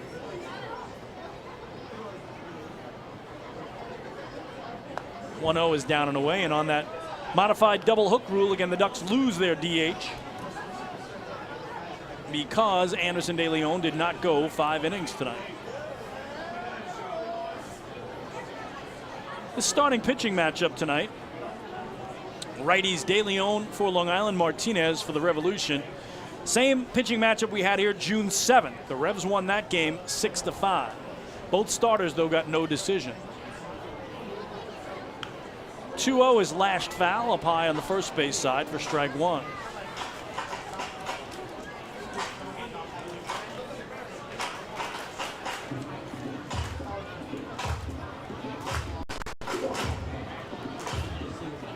And in that game, both starters gave up 3 earned runs. Actually, 3 runs given up by Martinez, 2 earned. For De Leon, he was working in relief in that game. My error, he gave up no runs at all in that one. He was still a reliever at that point. I'll check that. I'm sorry. De Leon was a reliever earlier this year. In the June 7th game is when they went head-to-head. De Leon 3 earned runs and Martinez 3 earned runs. Yeah, it was right initially. So De Leon tonight 6 earned runs. Martinez right now 3, and a 2-2 pitch to Romero coming.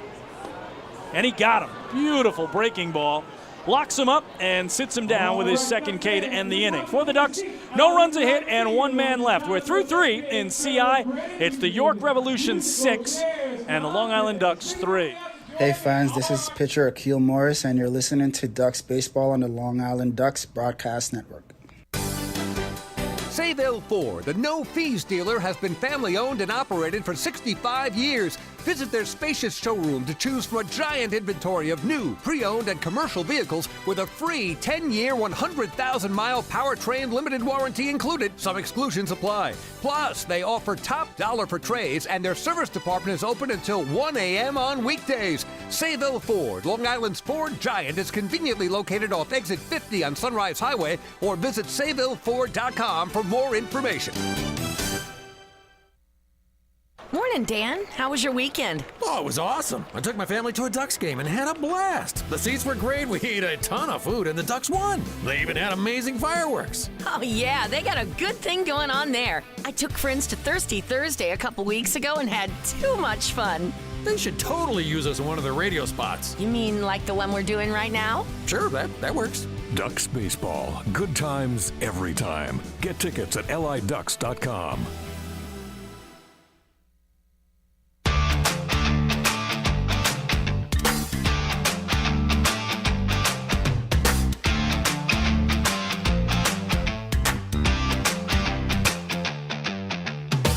Well, the Ducks Health Report is brought to you by Island Shore Physical Therapy, the official therapist of the Long Island Ducks. Infielder Nick Pittari still on the DL with a lower body injury, and lefty pitchers Brady Feigl and Bennett Parry on the DL with upper body injuries.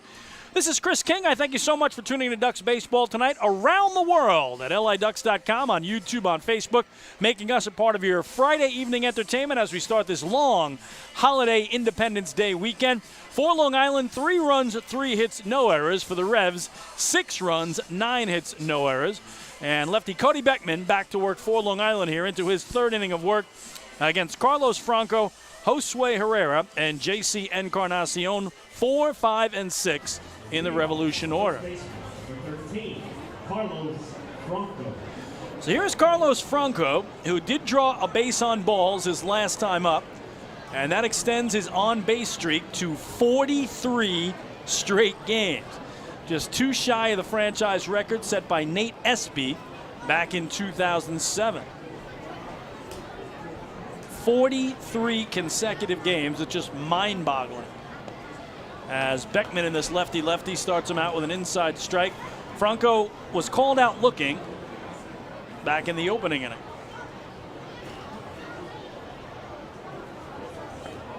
Another breaking ball misses there, 1-1. So again, Beckman finally kept the Revs off the board in the 3rd inning, as he did surrender a walk and a single, but no runs.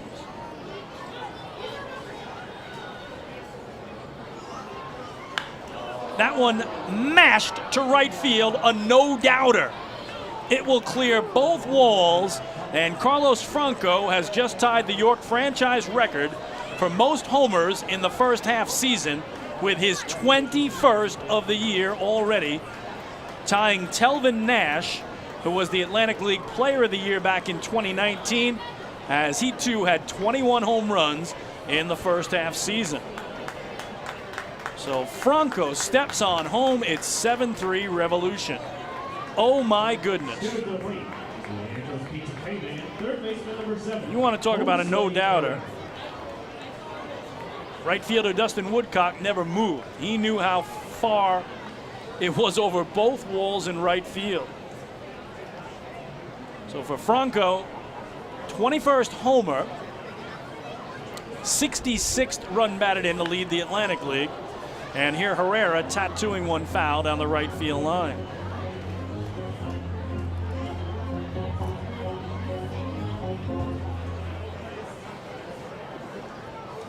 Unbelievable season for Carlos Franco. Continues. There's a strike.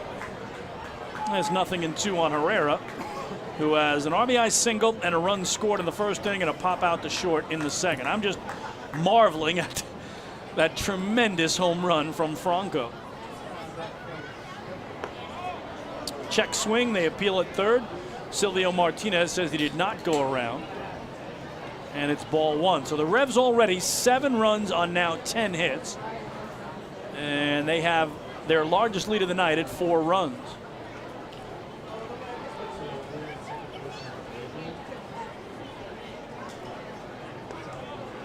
Another breaking ball away. 2 balls and 2 strikes. So unbelievable to see Franco extend the on-base streak with a walk in the 2nd inning and then tie the franchise record for first half homers. And he's still got 5 games to go to try to break that record. Swing and a foul tip held here by Austin Rye. So Cody Beckman has his 2nd strikeout, 1 away.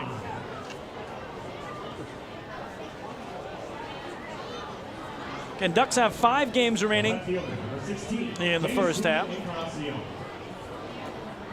including tonight. Revs have 6, including tonight.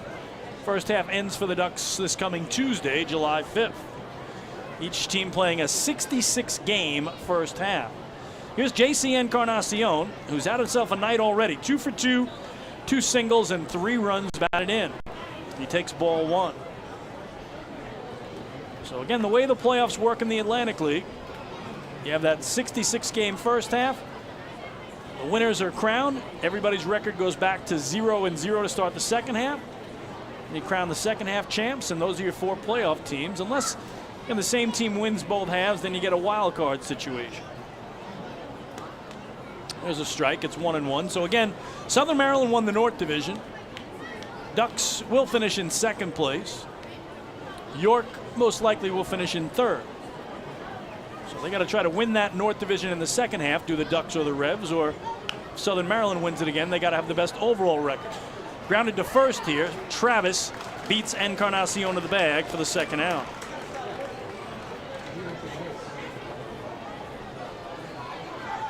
Ducks have made the playoffs the last 6 straight years. And again, this is the first time under Wally Backman that they haven't won the first half title. As in Wally's first year, 2019, they won both halves. And last year, they won the first half under Backman. Revs missed the playoffs last year and have missed the playoffs 2 times in the last 3 seasons. So they're just trying to get back in. Here's Jeffrey Perez, 1 for 2 with an RBI double, his first time up. And went after that one and didn't connect. It's strike 1. 7-3 Revs here as we play in the 4th. And the ballpark just keeps adding more and more and more folks who are coming out on a perfect night to watch the Ducks and see the post-game fireworks spectacular. As here it's fouled off the railing in front of his own dugout by Perez. He's down 0-2. So don't forget tomorrow night, fireworks spectacular. Even Sunday night. Now again, Sundays in July and August are normally 5:05 starts, but the Ducks want you to be able to see those fireworks, so it's 6:35 start. Swing and a foul tip held by Austin Rye here. So another strikeout for Cody Beckman, and the side retired. But he does give up the monstrous solo homer over both walls and right to Carlos Franco, and then retires the next 3. Revs lead at 7-3 as we go to the last of the 4th on the island. Hey fans, this is outfielder Johnny Turble, and you're listening to Ducks Baseball on the Long Island Ducks Broadcast Network. The other day, my husband, Jason, was searching for something to watch on TV, and he said, "Baby, I want to take off." And I said, "Me too. Cancun?" And he said, "No, I mean our life. Get to the next level." So we called First National Bank of Long Island. Now we're going places. With access to local decision makers who are known for highly personalized service, First National is the bank that always puts you first. Newsweek named us the best small bank in New York State. Let's connect at fnbli.com. First National. Go first. Go far. First National Bank of Long Island, member FDIC. Hey kids, are you ready to be part of the coolest club in town? If so, sign up today for the Long Island Ducks Kids Club presented by Bethpage Federal Credit Union. Children 14 and under will receive exclusive perks that only come with being a member, including a free ticket to a Ducks game, a free commemorative yearbook, 10% off at the Waddle Inn Shop, and much more. They'll also receive priority access to skip the line during Kids Run the Bases at all Sunday home games. Sign up today by visiting liducks.com or by calling 631-940-3825, and we'll see you at the ballpark.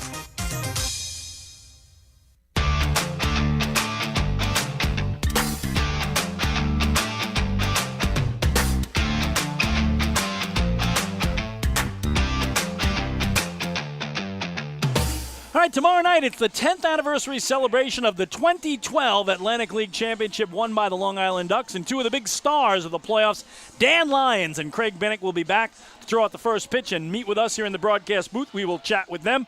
Ducks 2012 championship posters go out to the first 1,000 fans through the turnstiles, and another post-game fireworks spectacular. Then Sunday, again, please make a note of it, 6:35 is the first pitch.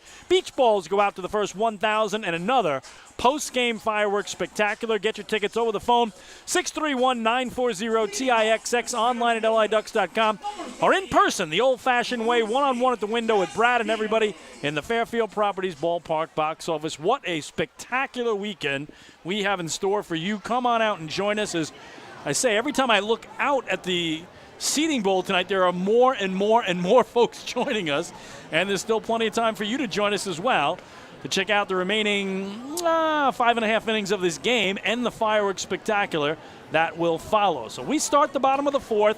Ducks trailing 7-3. Here is strike one to Rusney Castillo. And then Jorge Martinez into his fourth inning of work misses away, and it's 1-1. How about this? Cody Beckman in the pitcher's spot is due next, and right now he is in the on-deck circle. So Cody, who's done a terrific job since coming in to replace Anderson De Leon, he's made that one mistake that Carlos Franco took out of the yard, is going to hit for himself here rather than come out of the game. 1-2, the count on Castillo.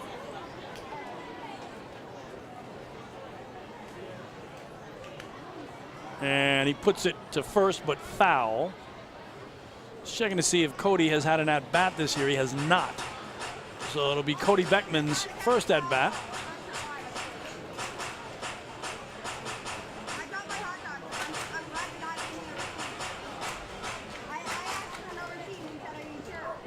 As he continues to get loose in the on-deck circle. 1-2, the count on Castillo, who drove in a run with a sac fly in the 3-run first. Checked his swing up high. They appeal. Leon Cruzet at first said he held up. It's 2-2 on the Ducks center fielder. Long Island being out hit 10-3 and trailing by 4 runs. That one off the end of the bat down the right field line. A long run for Stokes Jr. into foul territory, and he couldn't come up with it. It may have ticked off his glove, trying that basket-style catch, so he got a lot closer to it than I thought he would. But it's new life for Rusney Castillo instead of being retired.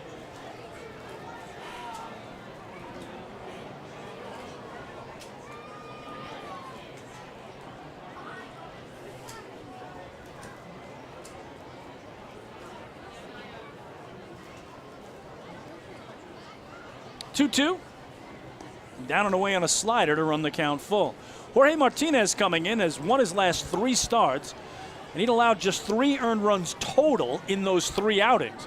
Ducks tagged him for 3 runs in the first inning tonight, but they haven't gotten anything off him since. Here's his payoff to Castillo, and that lifted in a right. Backing up and now coming in a little is Stokes Jr. to put it away for the first out. So here's the first at-bat of the season for Cody Beckman, the Ducks relief pitcher, who will stay in the game. The pitcher, number 22, Cody Beckman. So don't get to see pitchers hit too much, and let's see what Cody can do with the stick here. From the right side, slightly open, face Jorge Martinez. Down and away, it's ball 1.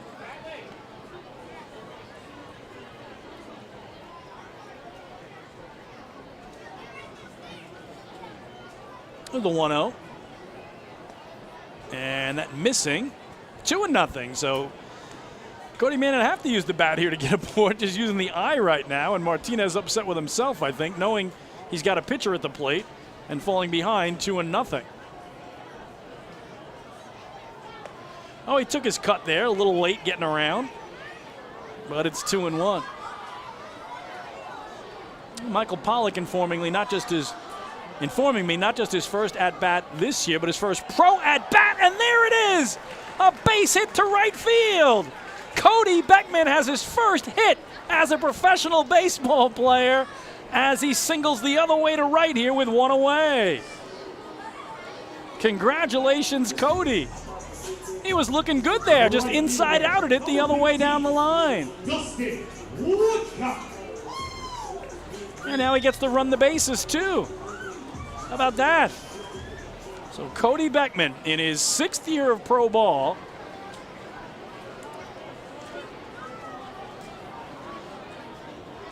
According to baseballreference.com, that was his first at-bat and his first hit.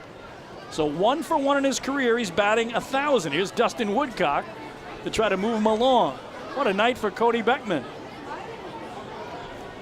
I'm sure he'll have the big smile all night long if he can continue to do the job on the hill. So Wally Beckman coming up on that pitcher's spot after he lost his DH because Anderson De Leon exited the game in less than 5 innings.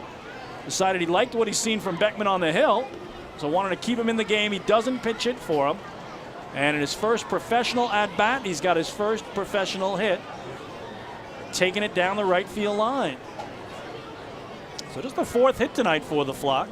1 on, 1 out for Woodcock, who got robbed on a great catch in center by Jeffrey Perez near the warning track back in the 2nd inning.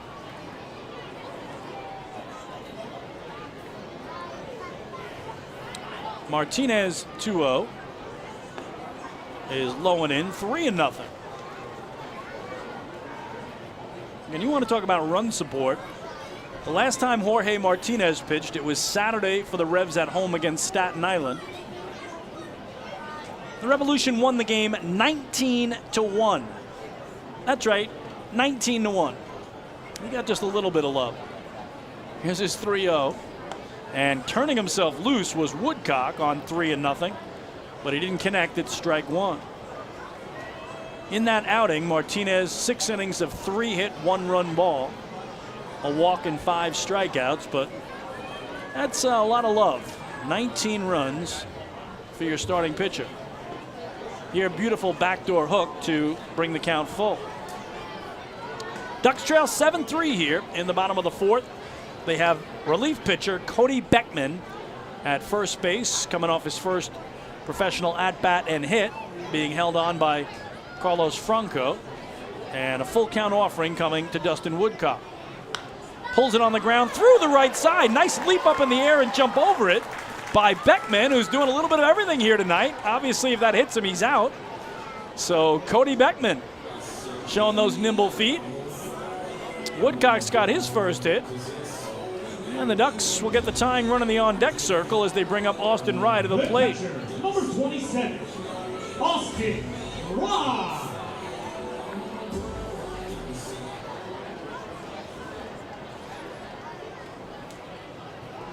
So here's Austin Rye, flew out to right his first time.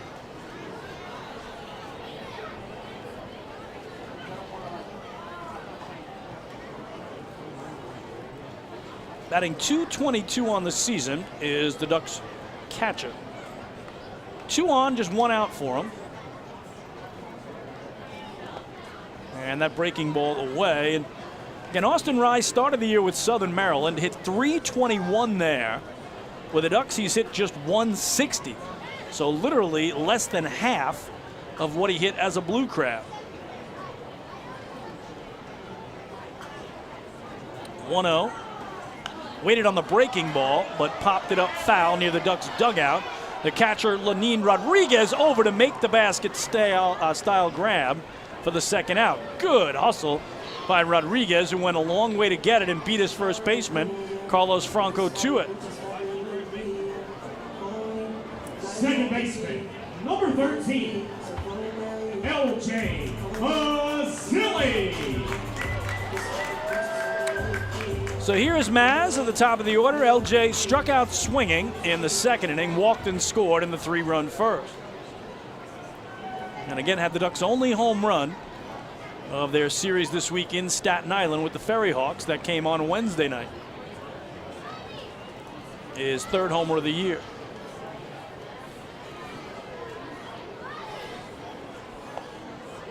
Nasty breaking ball down and away as he watches it for ball 1.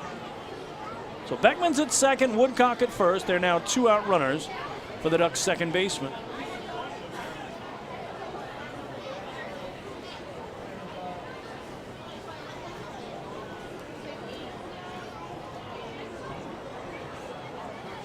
(1-0) in the air on the infield left side. The shortstop, Elmer Reyes, a two-handed catch, and the side retired. So for the Ducks, no runs, 2 hits, 2 left. We go to the 5th on the island. It's York leading the flock 7-3. Hey fans, this is Scott Harkin, right-handed pitcher, and you're listening to Ducks Baseball on the Long Island Ducks Broadcast Network. Planning your next party or looking for a caterer that will handle all of your needs? Hidden Gem Cafe's got you covered. From setup to service to cleanup and amazing food that is sure to be talked about, they can do it all without breaking the bank. Hidden Gem knows that each event is unique and strives to design a specialized menu for each event.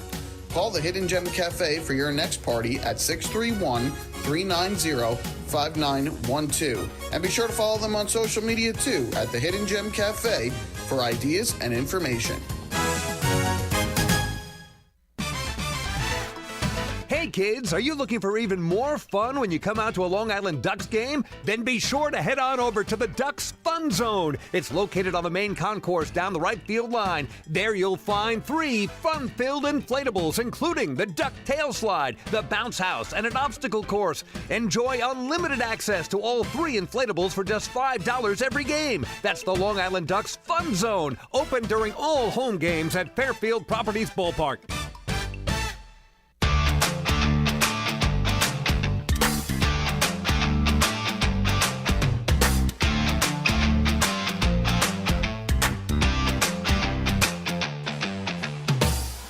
We go to inning number 5. The Long Island Ducks trailing the York Revolution by the score of 7-3, and that always means 5th inning trivia. Give you the question in the top of the inning, the answer in the bottom of the frame, and it does concern what the Ducks are doing tomorrow night here. They are honoring the 2012 Atlantic League Championship team. It's the 10th anniversary of that incredible title that they won in 2012. Dan Lyons and Craig Binnick will be on hand. And tonight's question I'm putting in the category of easy if you are a Long Island Duck fan. So most of my questions are medium or hard. Tonight, easy if you're a fan of the Long Island Ducks. If you're not, you got to think about it a little bit. Again, no Googling, no internet, none of that stuff allowed. Of course, when they won that 2012 title, it was here on this field against the Lancaster Barnstormers in the deciding Game 5 of the series. Dan Lyons, that incredible bunt base hit down the third base line that brought home Matt Esquivel. Michael Pollock, the great call as the Ducks won their title. Again, the second one in franchise history. They had won previously in 2004. They've also won Atlantic League titles in 2013 and 2019. But the unique thing about that 2012 title is it's the only championship they've won here. So they've only won 1 of their 4 championships on this field. So your question tonight, where have they won their other 3 championships? So what cities have the Ducks won their other 3 Atlantic League championships in? If you're a longtime Duck fan, maybe an easy question. If you're a recent Duck fan, maybe a hard question. So again, I like to try to mix in the hard ones, the easy ones, the medium ones. And again, I generally lean towards hard or medium. Tonight, in my category, I kind of view this as easy if you're a longtime Duck fan. But we'll see how it plays out. Do your best. Don't look it up. You got to know it or you don't. Give me the 3 cities that the Ducks won their other 3 Atlantic League championships in 04, in 13, and in 19. Because the one they won in 2012 that they'll honor tomorrow night for the 10th anniversary of was the only one that they got to celebrate in front of their home fans in this stadium. Strike 1 to Jack Kenley as Cody Beckman's into his 4th inning of work, coming off his first base hit and his first at-bat as a professional baseball player. Yes, Michael Pollock, I know you know the answer to this question because you did the calls of 2 of those 3 championships on the road. I did the other one. And Michael Pollock has checked in. He is correct. The 1-1 is low, 2 balls and a strike. I'm sure he's upset at how easy my question is tonight because I generally try to challenge Michael Pollock and all our broadcast partners and workers in the press box too, as they like to get in on 5th inning trivia. Why not? I promise it'll be harder tomorrow night. The 2-1 is skied foul out of play down the left field line. 2-2 now on Jack Kenley, who's 0 for 2. Quick look at my score sheet. And Kenley is the only Rev who hasn't reached base in this game. 7 of the 9 batters have a hit. Kenley doesn't have a hit. Rodriguez walked, so he's reached base but hasn't got a hit. And Kenley's still not going to have a hit because he pulled it to Sam Travis at first, who takes to the sack for the first out. So again, name the 3 road cities the Ducks won their championships in 04, in 13, and in 19. But that 2012 title, I was sitting in this booth with Michael Pollock, and Dan Lyons had committed a huge error that allowed Lancaster to tie the game in the late innings. And of course he would play hero in the bottom of the 9th with that bunt single down third. And 99, Matt Esquivel comes charging home with a championship-winning run, and the madness ensued. Everybody going after Esquivel, going after Dan Lyons. It just was an unbelievable way to win a championship on a bunt single, waddle-off fashion. And my other broadcast partner, Michael Moore, has checked in. He is correct on this. Howard Kaplan working the scoreboard tonight on the other side of the press box. He is correct on this as well. So the 3 guys who I know are going to play 5th inning trivia every night are all correct. And now we'll find out if you're correct in the bottom of the inning, if you can come up with those 3 cities. Rodriguez has again grounded out to second and walked. So he's reached base but doesn't have a base hit and fouls this back. And again, Kenley with that ground out to Travis at first is 0 for 3 and has not reached. So Kenley hasn't reached. Rodriguez hasn't got a knock. Everybody else, the top 7 in the order for Mark Mason, at least 1 base hit in the right now 7-run, 10-hit attack for the Revolution. They lead at 7-3 as we start the 5th. Cody Beckman with 3 Ks already and looking for another. Instead, it's a fly ball to center field. Castillo on his horse, he won't get there. It's off the track and off the wall, and Rodriguez pulls into second with a 1-out stand-up double. Just to the right of the batter's eye, as you can see the 400-foot mark out there where Rusney Castillo tracked it down. So now Jack Kenley, the only hitless Rev, as Rodriguez joins the hit party. Again, 400 feet to dead center field here at Fairfield Properties Ballpark. 325 down the lines, and that wind that was really strong, pushing from right to left earlier in the game, still kicking around, but not as direct. It almost looks like it's blowing a little bit out more from home toward right field. So to the top of the order for Troy Stokes Jr. He's 2 for 3 with a single, a double, and 2 runs scored. He's got Rodriguez at second as the 1-out runner. Goes after the first pitch and grounds it foul left side.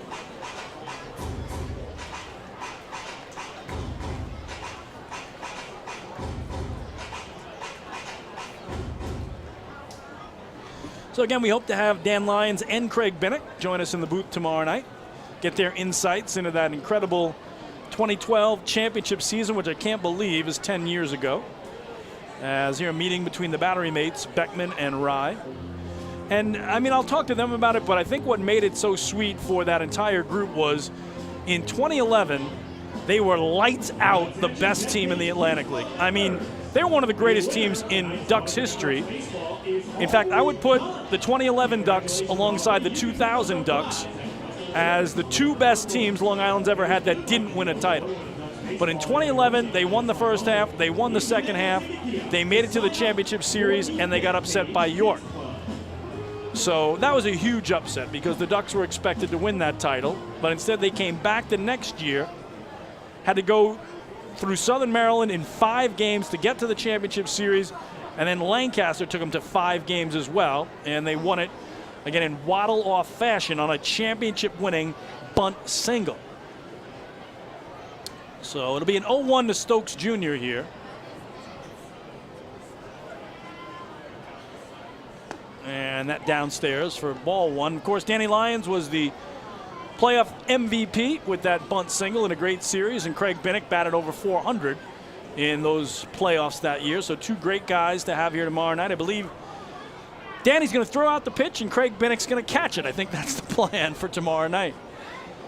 Craig, a terrific outfielder, and Danny, with a nickname Shorty, a terrific shortstop who is an absolute marvel with his defensive work and then that unbelievable idea that I'm going to bunt to try to win the championship, and he did. 1-1. Foul tipped by Stokes Jr. here. It's 1-2. And again, I was trying to figure out, I don't think I could ever remember another instance in baseball history anywhere, major league or minor league. I know at the time we looked it up and couldn't come up with anything, but again, a bunt single to win a championship in walk-off fashion. I don't think it ever happened prior and probably hasn't happened since. Here, a high chopper to third. Davidson Romero guns across to Sam Travis. Now they're going to try to get Rodriguez, but the throw gets away at third base. So it'll just go down as a fielder's choice. Actually, a 5-3 ground out, and on the play, Rodriguez crosses over to third.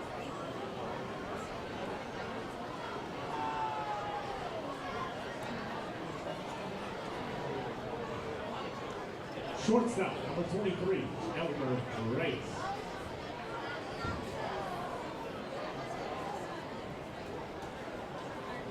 So Rodriguez safe at third with 2 away.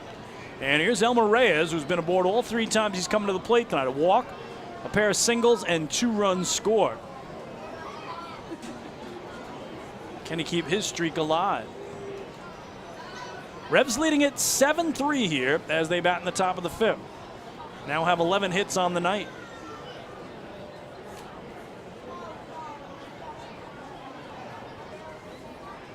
Cody Beckman's backdoor breaker beautifully placed in there for strike 1.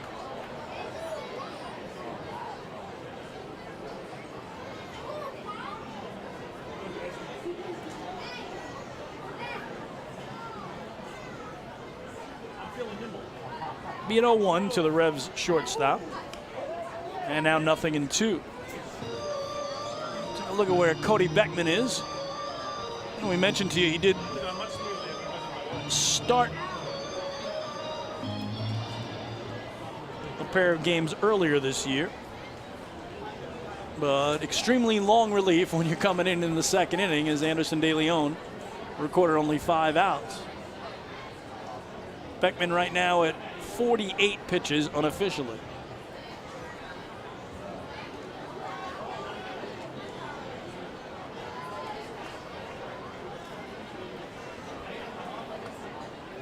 Ray is ready in a 2-strike hole. And that, a little chopper to third. Tough play for Davidson Romero. Bare hands, fires, he got him! What a play by Davidson Romero at the hot corner to retire the side and keep Lenin Rodriguez from scoring the 8th run of the night for the Revolution. Revs have to settle for no runs on 1 hit and 1 man left. We're halfway home in Central Islip, New York tonight. Middle of the 5th, Revolution 7, Ducks 3. Hey fans, this is first baseman Sam Travis, and you are listening to Ducks Baseball on the Long Island Ducks Broadcast Network. Millennium Container Service is fulfilling the needs of businesses and homes across Long Island. They provide waste and recycling services plus a variety of dumpster rental options for any project. Millennium Container Service offers convenient, on-time deliveries and pickups, as well as daily, weekly, and monthly commercial service. Need a quote? Call 516-826-5544 or visit millenniumcontainer.com. Millennium Container Service. Keep your home and business clean. Want an awesome birthday without all the hassle? Book your Kona Ice birthday party with the Ducks today. 2 brand new packages are now available, including our exclusive game room suite. Along with enjoying an exciting Ducks game, your birthday child and his or her friends will have a blast playing video games on Nintendo Switch, Xbox, and PlayStation 4 in their very own private luxury suite. Plus, they'll be treated to food, beverages, snacks, and much more. Kona Ice birthday parties with the Long Island Ducks, the party of a lifetime.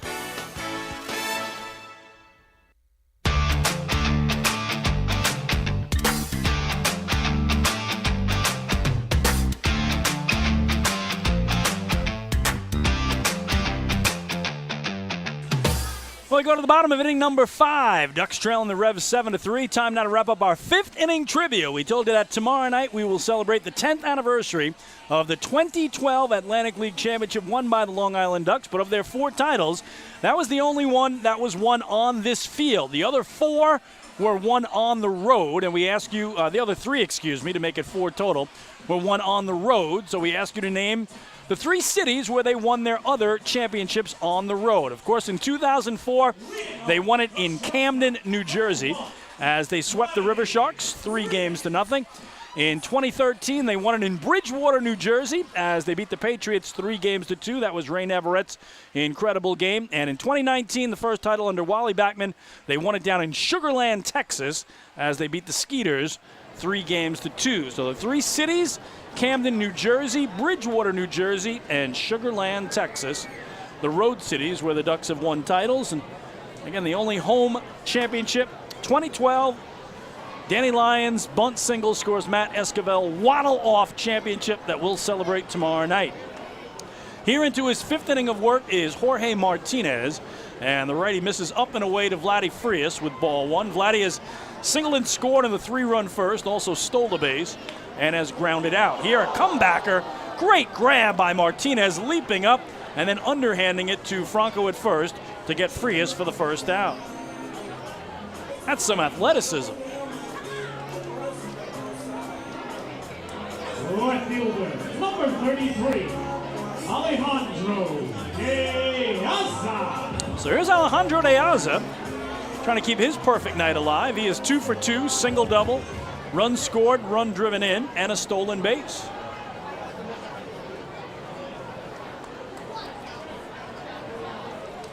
I mentioned last night in Staten Island, 2 for 3. Double, a pair of walks, and a run score. So they broke out of a slump last night and just picked it right back up here tonight. Here he tags this one deep to center field. Going back is Jeffrey Perez at the warning track, reaching up and putting it away. So they retired De Aza for the first time tonight, but a long, loud second out.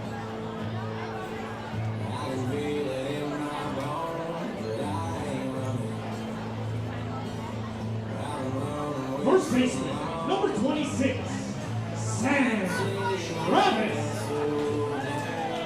So Martinez retired the Ducks in order back in the 2nd inning. He's trying to do the same here in the 5th if he can get Sam Travis, who has walked and grounded out, 0-1.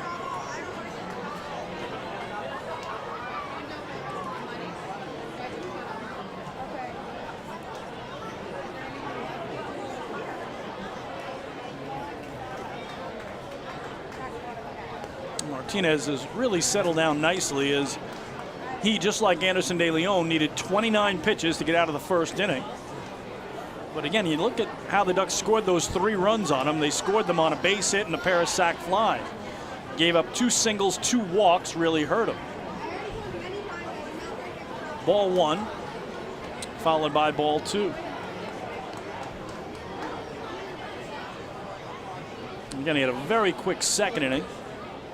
Ducks got a double off him in the 3rd, a pair of 1-out singles in the 4th. He's trying to make quick work of Long Island here again. 2-0. Well hit to center again. Jeffrey Perez on his horse. Will he get there? No! This time it's over his head, off the track and off the wall.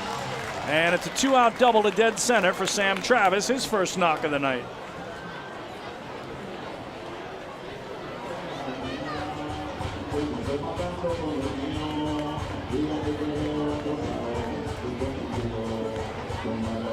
Third baseman, number 24, Davidson Romero.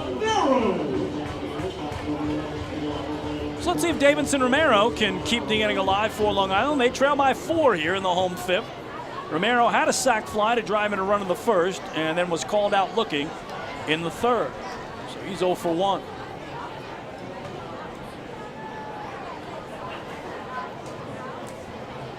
Ducks haven't scored since that 3-run first.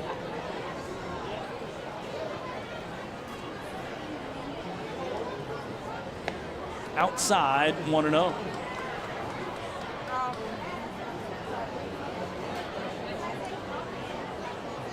Romero, second on the team in homers with 7. Tied for second in RBIs with 27 coming in.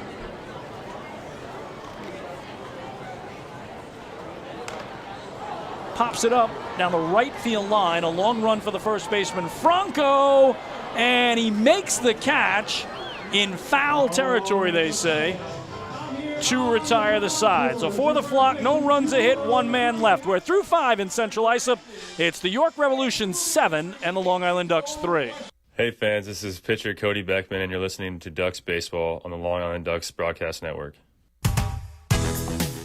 Planning your next party or looking for a caterer that will handle all of your needs? Hidden Gem Cafe has got you covered. From setup to service to cleanup and amazing food that is sure to be talked about, they can do it all without breaking the bank. Hidden Gem knows that each event is unique and strives to design a specialized menu for each event.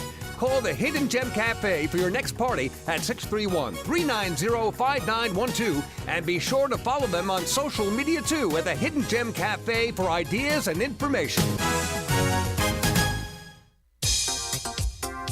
Hey kids, are you ready to be part of the coolest club in town? If so, sign up today for the Long Island Ducks Kids Club presented by Bethpage Federal Credit Union. Children 14 and under will receive exclusive perks that only come with being a member, including a free ticket to a Ducks game, a free commemorative yearbook, 10% off at the Waddle Inn Shop, and much more. They'll also receive priority access to skip the line during Kids Run the Bases at all Sunday home games. Sign up today by visiting liducks.com or by calling 631-940-3825, and we'll see you at the ballpark. Morning, Dan. How was your weekend? Oh, it was awesome. I took my family to a Ducks game and had a blast. The seats were great. We ate a ton of food, and the Ducks won. They even had amazing fireworks. Oh, yeah. They got a good thing going on there. I took friends to Thirsty Thursday a couple weeks ago and had too much fun. They should totally use us in one of their radio spots. You mean like the one we're doing right now? Sure, that works. Ducks Baseball. Good times every time. Get tickets at liducks.com.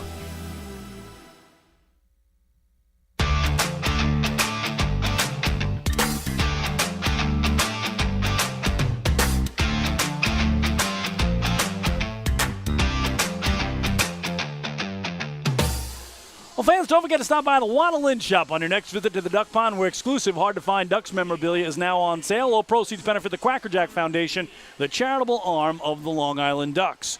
Well, the York Revolution with a 7-3 lead as we go to the 6th, and Cody Beckman now into his 5th inning of relief as he came in the 2nd inning to replace Anderson De Leon, got the final out there on 1 pitch, and then across the last 3 frames has allowed just a run on 3 base hits. Also picked up his first hit as a professional baseball player in his 6 years pro and his first at-bat. Nice opposite field single. He'll face Connor Lean, the 3-hitter, and it's a little comebacker over the glove of Beckman, barehanded by Mazzilli at second, but no chance to get Connor Lean, who's got an infield single for his 2nd hit of the night. L.J. Mazzilli, by the way, playing second base for just the 2nd time this year. So he had no chance to get him, but unusual to see him in the infield because Wally Backman has said he's the best left fielder in the entire Atlantic League. But tonight he plays second base for the 2nd time and bats leadoff for just the 6th time this year. So got to feel a little out of sorts, a little bit for L.J. Mazzilli. But there's no second baseman who would have made that play. As Lean aboard. And here is Carlos Franco. Hit his 21st homer. His last time up, a monster mash over both walls and right to tie him for the league leading home runs.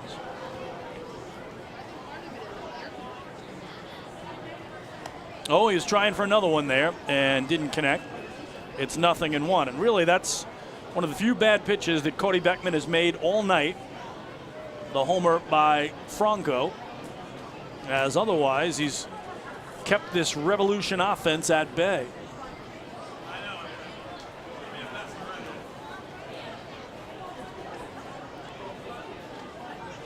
Oh, 1. Smack to center field this time in deep.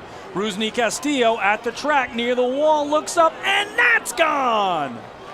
Second homer of the game for Carlos Franco, his league-leading 22nd of the year, and he has now set a York franchise record for the most home runs in the first half season of any player in their 15-year history, passing Telvin Nash, who had 21 first-half homers back in 2019. Oh my goodness, is Carlos Franco on fire.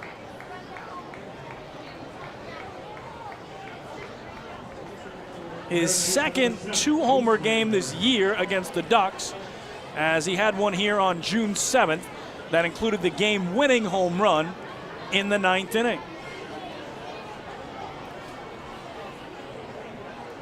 It is 9-3 Revolution. It just keeps getting better for Franco. So 2 at-bats against Beckman, 2 home runs. A solo shot over both walls and right in the 4th, and then a 2-run blast to dead center here in the 6th. Josue Herrera 1 for 3. Strike 1 on him as Cody Beckman resets. And now strike 2.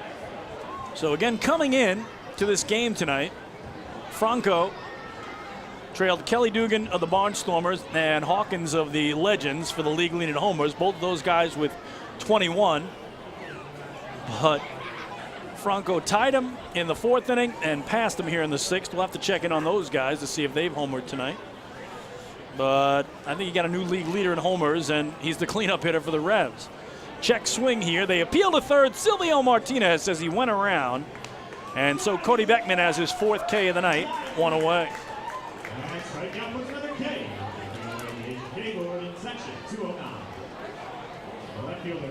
But we told you how Franco likely is the Atlantic League's most valuable player at this point. He's just adding to that resume right now, as he now leads the league in homers, in RBIs, in total bases, in runs scored, in extra base hits. And you just name it, it's been an unbelievable run. He's on base 43 straight games, and again becomes the Rev with the most homers in the first half ever in franchise history. And the guy he passed, Telvin Nash, was the Atlantic League Player of the Year in that season. Here's JC Encarnacion chasing up and away for strike 1. Got a pair of singles and 3 runs batted in, and 3 trips does their left fielder.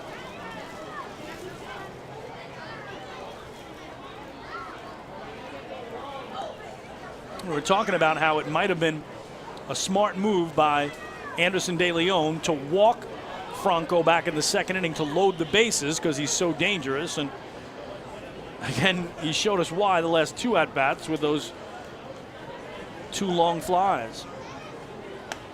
Another swinging strike, and Beckman has Encarnacion set up at 1 and 2. So 3 RBIs for Franco on the 2 homers. 3 RBIs for the guy at the plate, Encarnacion, on a pair of singles.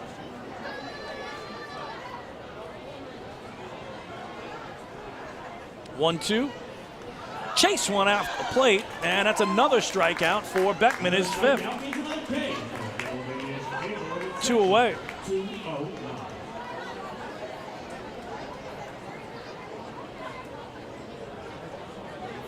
Center fielder, 2, Jeffrey Perez.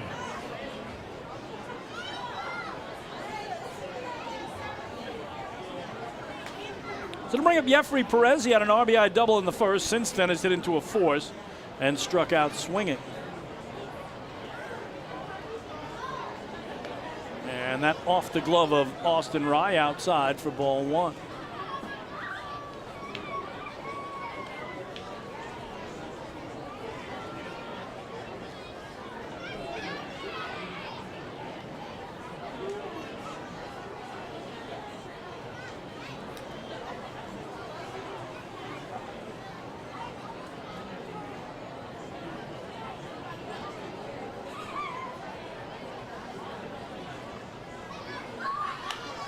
into center field, and that's going to get down in front of Rusney Castillo for a base hit.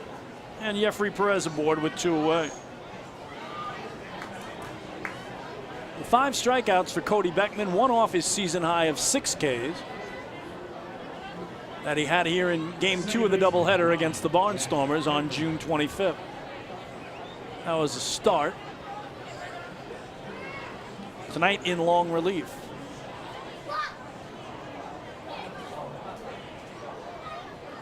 So here's Jack Kenley, again the only hitless Rev. York with 14 hits now. Well, he was going for the fences there and didn't connect. Nothing in 1 on Kenley. Kenley again a .267 hitter overall, but the Revs' leading hitter against Long Island this year, coming in at least at .435. Crushing Ducks pitching, but not tonight. As he went around, according to home plate umpire Derek Moshe, it's 0-2.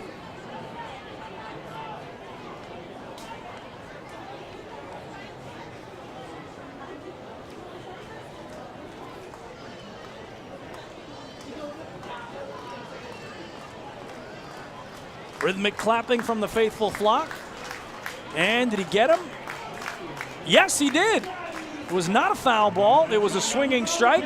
Austin Rye applies the tag. And Cody Beckman strikes out the side and picks up his 6th K of the evening. But not before the Revs had 2 runs on 3 hits. There was 1 left. Carlos Franco's league-leading 2-run homer, 22nd of the year, has York on top 9-3 through 5.5 in CI. Hey fans, this is catcher Joe DiCarlo, and you're listening to Ducks Baseball on the Long Island Ducks Broadcast Network. This is it. Check it out. See what everyone's talking about. Let Nicolak pave your way. Bring your outdoor living dreams to life. Visit Nicolak's Outdoor Design Center at 200 Henry Street in Lindenhurst and see thousands of square feet of pavers, retaining walls, fire pits, and outdoor living accents on display. Only Nicolak paving stones are made with Paver Shield technology for more vibrant color options than anyone else. Visit Nicolak.com to request a free sample or their Outdoor Design Center at 200 Henry Street in Lindenhurst. Nicolak. Ask for it by name. You'll see the difference. Visit Nicolak.com. That's Nicolak.com.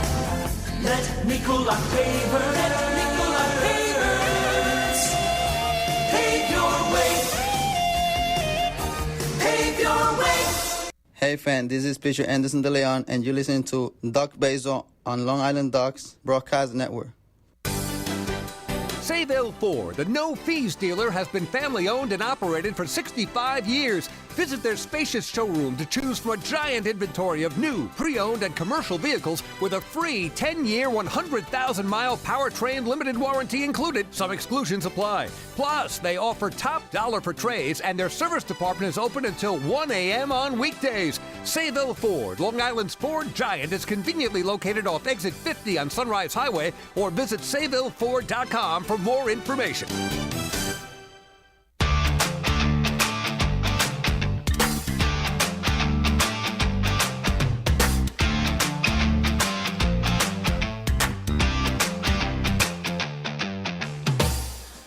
Well, we go to the bottom of the 6th inning. Ducks trailing at 9-3, and Martin Mason has gone to his bullpen for the first time as he takes out righty starter Jorge Martinez and replaces him with righty reliever Josh Martin. So Josh Martin in.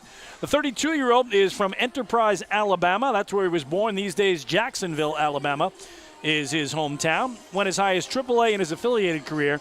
Stands 6'5", 230 pounds. So Josh Martin, first in out of the bullpen. Started the year with the Genomes before coming over to the Revs. This is his 24th appearance overall. 1-1 record, a 5.20 ERA in 27 2/3 innings. He's allowed 25 hits. He's walked 13, struck out 25. So nearly a 2-to-1 strikeout to walk ratio for Josh Martin, the first reliever in. Ducks trailing by 6 as they bat in inning number 6. Martin's first pitch to Rusney Castillo is in there. Oh, check that. Ball 1. Just missed. 1-0.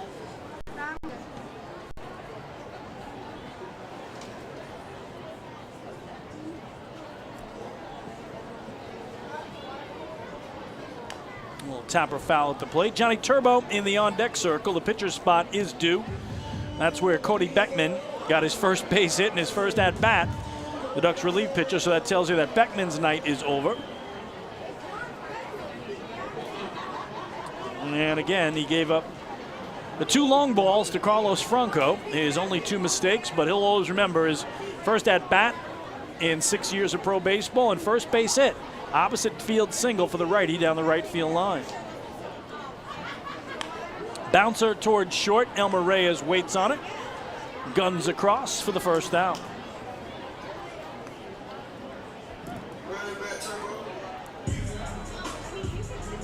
So here's Johnny Turbo pinch hitting in the pitcher's spot.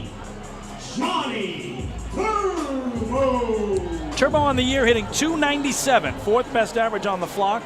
3 homers, 19 runs batted in, but in a funk of late. He's 0 for 15 in his last 7 games.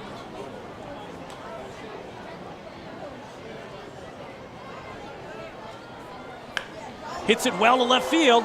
J.C. Encarnacion back at the track near the wall. He looks up. It's gone! A pinch hit. Homer to left for Johnny Turbo. His 4th of the year. And the Ducks add a run. He'll step on third. Get the slap on the back from Lou Ford. Make his way to the plate. Johnny Turbo charges one over the wall. And some fireworks explode over the center field wall to celebrate.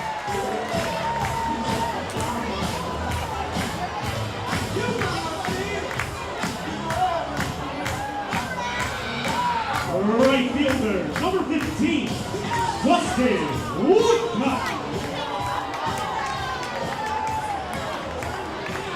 Well, that's how you break out of an 0 for 15 slump in your last 7 games. You pinch hit and hit a home run. How about that? So the Ducks trail at 9-4 as Dustin Woodcock in. And this huge sellout crowd of 6,335 up and dancing, and a nice little preview of those fireworks that will follow the game. Ball 1 to Woodcock, and now ball 2. So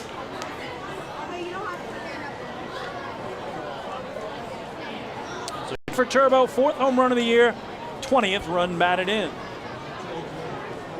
Long Island pulls within 5. And this big crowd buzzing. Woodcock smacks it in the center. Jeffrey Perez comes in, leans in, and makes the grab for the second out. So final line for Jorge Martinez, the righty starter tonight for the Revs. 5 innings, 6 hits, 3 runs they were earned, 2 walks, 2 strikeouts. And again, if the Revs hold the lead, he would become the 5th pitcher this year in the Atlantic League with 6 or more wins. One of those is the Ducks' Joe Iorio. So the 2-out hitter, Austin Rye, has flied to right and fouled out to his counterpart, the catcher, Lenin Rodriguez. Josh Martin gets strike 1 in her half. Quackerjack firing him up on the Ducks dugout right now. And this huge crowd loving it. There's a foul tip, it's 0-2. 3rd sellout of the season. And for the Ducks, sellout number 694 as they inch ever closer to that 700th sellout in franchise history. Just incredible.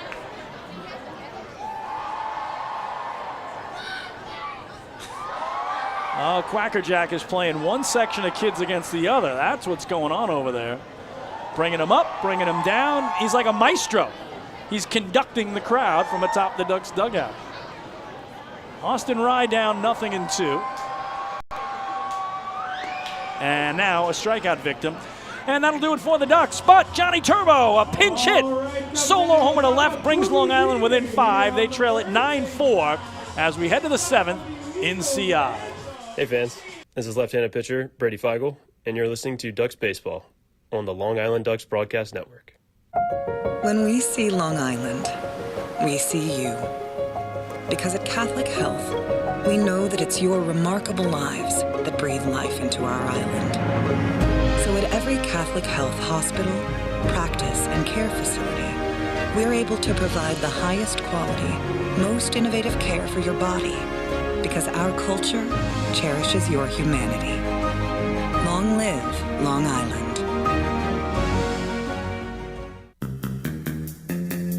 Take your group out to the game this season and enjoy all the fun of Ducks baseball at discounted prices with the picnic area, luxury suites, party deck, and so much more. Bringing your group to the game will be an unforgettable experience. The Ducks even offer opportunities to sing the national anthem, serve as the Ridgewood Savings Bank color guard, be the Nickolock Dream Team, or put on a pregame performance. To book your outing today, call 631-940-3825 and ask for the group sales department. Long Island Ducks baseball. Good times every time.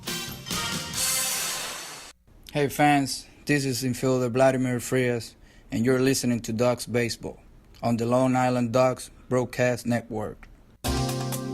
Hey Ducks fans, the official hotel of the Long Island Ducks is the Radisson Hotel Hauppauge, Long Island. It's centrally located on the north shore of Long Island and offers a home away from home for both business and leisure guests. The Radisson Hotel Hauppauge, Long Island features an indoor pool, 24-hour business center, a fitness center, and complimentary Wi-Fi in all guest rooms. Enjoy the contemporary American cuisine at the Fountain Grill restaurant or grab a quick bite to eat at Cafe Pronto. And best of all, it's only minutes away from Bethpage Ballpark. The Radisson Hotel Hauppauge, Long Island, the official hotel of the Long Island Ducks. Call 631-231-1100 today. That's 631-231-1100. Hey kids, are you looking for even more fun when you come out to a Long Island Ducks game? Then be sure to head over to the Ducks Fun Zone. It's located on the main concourse down the right field line. There you'll find 3 fun-filled inflatables, including the ducktail slide, the bounce house, and an obstacle course. Enjoy unlimited access to all 3 inflatables for just $5 every game. That's the Long Island Ducks Fun Zone, open during all home games at Fairfield Properties Ballpark.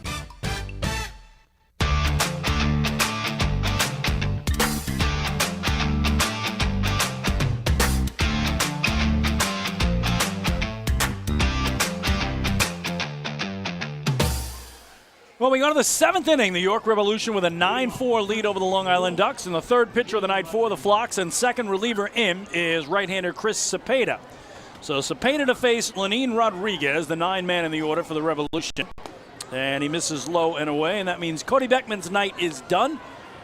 Cody went 4 1/3 innings tonight, allowing 6 hits, 3 runs, all earned, 1 walk, 6 strikeouts to tie his season high.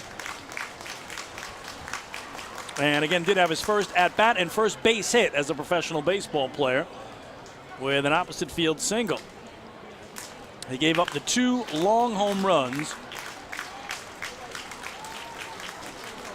off the bat of Carlos Franco, a solo shot in the 4th, a 2-run blast in the 6th that accounted for all 3 runs he surrendered. So Beckman's night is done. Cepeda with a 2-1 count on Rodriguez, who's got a double, a walk, and a ground out. 9-4 Revs as we start the 7th.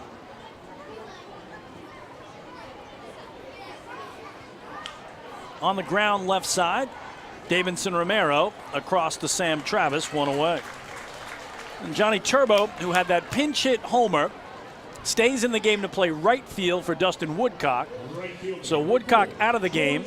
He was batting in the 8th spot. So that pitcher's spot will now be 8 as Turbo pinch hit in the 7th spot. That was the pitcher's spot.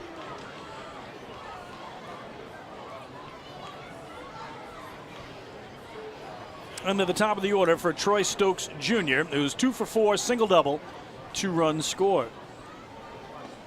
Cepeda gets a breaking ball strike, 0-1. Chris Cepeda, 25-year-old from Port Jeff Station, played 1 year of college ball at Dowling back in 2016. First year with the Ducks, second year of pro ball.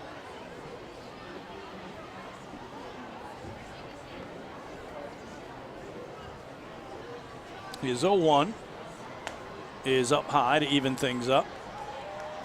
Chris pitched in the Frontier League in 2019 for the Evansville Otters, where he went 1-0 with a 5.02 ERA. Made his Ducks debut May 20th at Southern Maryland. So Always great to see a local boy from Port Jeff Station, Chris Cepeda, on the bump tonight. Just trying to keep it where it is. Ducks trail by 5 as we start the 7th. The count 2-1 on Stokes Jr. With all that speed, you just want to keep him off the base paths. But Cepeda has fallen behind 3-1. If you're joining us late, it was a 3-3 game after 1 inning. Revs have outscored the Ducks 6-1 since, and Stokes is going to put it into left field for a base hit. De Aza up with it quickly, and he will hold him to a single as he's got his 3rd knock of the night. Shortstop, number 23, Elmer Reyes.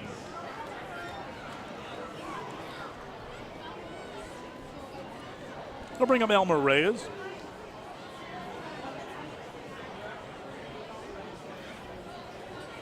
Cody Beckman threw 64 pitches tonight in his 4+ innings. 47 strikes and 17 balls. Very impressive out of the pen, except for those 2 long homers. But again, now we got some youngsters running on the field here, and this is completely uncalled for. I've never seen this in my 22 years of doing Ducks baseball.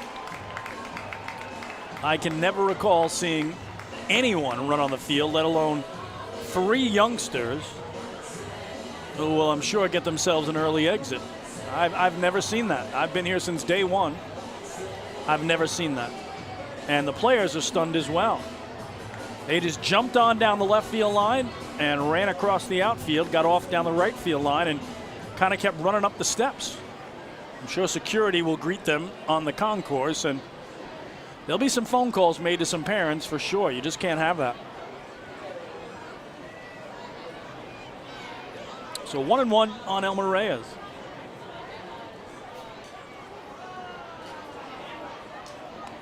Firing over is Cepeda against Stokes Jr.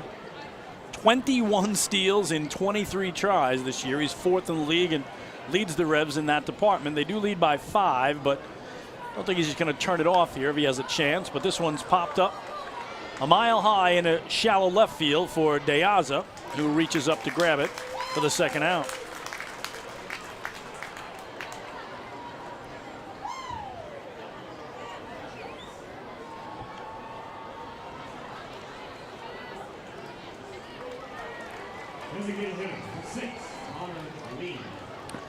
So 2 away.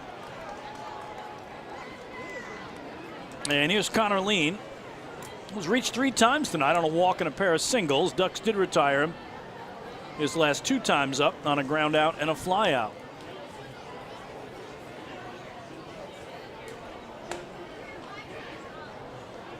This is ball 1.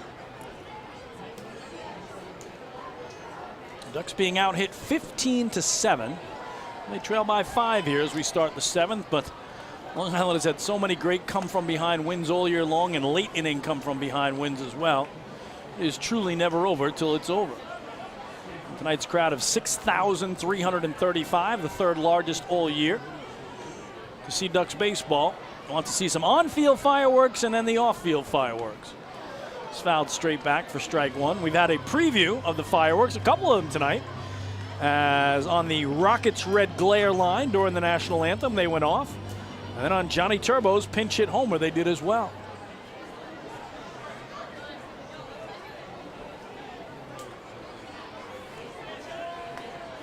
Swung through here by Lean, and the count even at 2-2.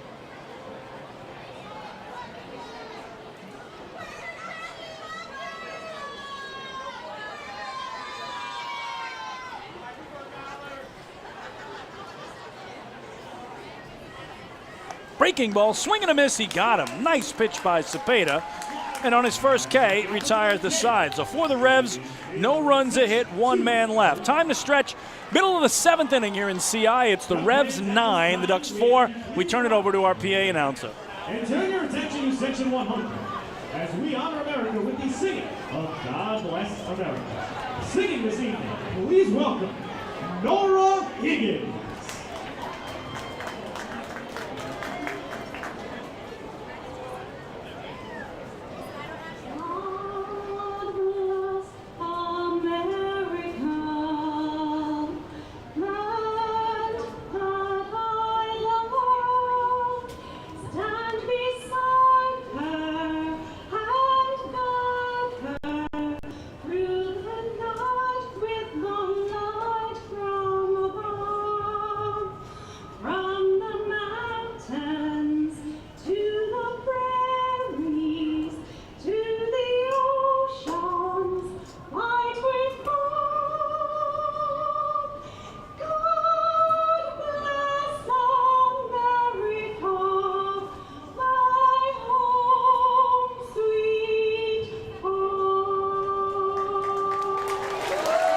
Well, on this Independence Day weekend, terrific job with God Bless America from Nora Higgins as we celebrate America's birthday. Ducks trail at 9-4, middle of the 7th on the island.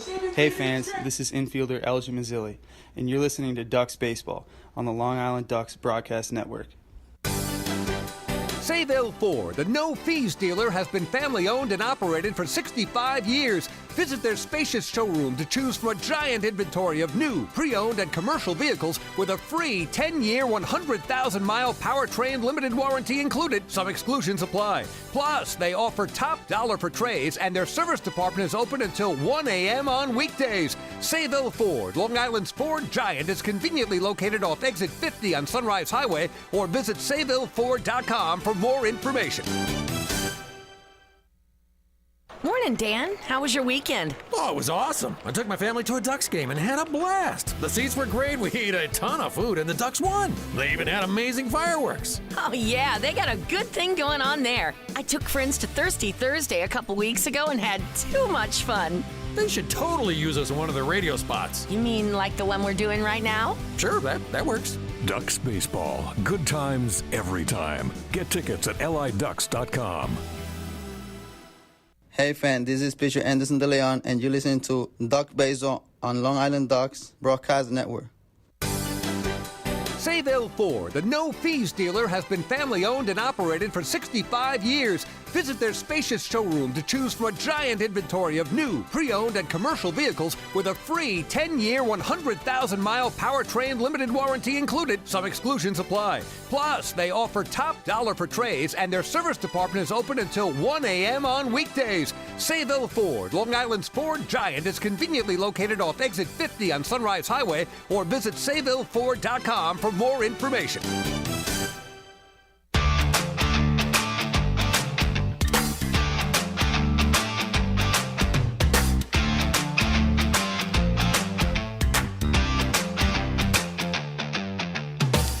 Well, they go to the bottom of the 7th. Ducks trail at 9-4. God Bless America, followed by Take Me Out of the Ball Game, followed by another preview of our fireworks spectacular that will follow.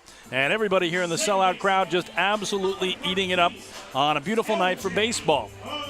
Well, Ducks down by 5 as the Revs bring in their third pitcher of the night. He's a newcomer for York, right-hander Brett DeGus, making just his 4th appearance with the Revolution.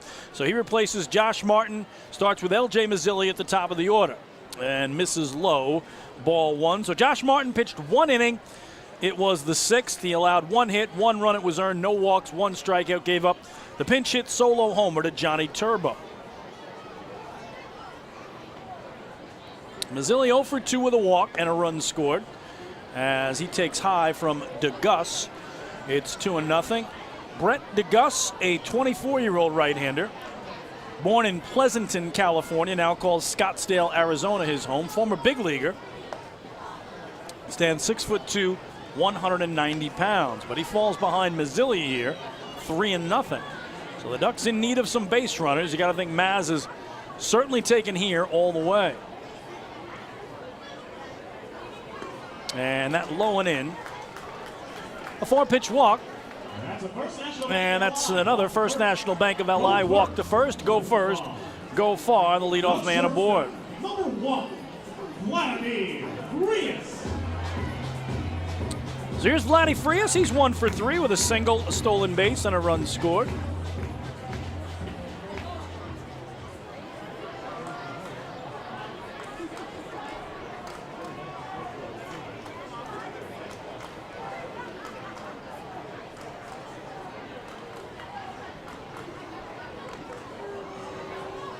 Throw over, and Maz is back.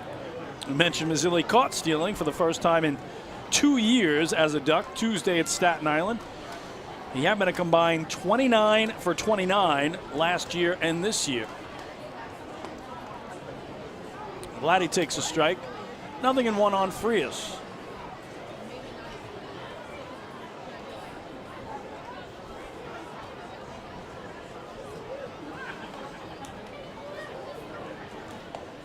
And there's a strike, 0-2.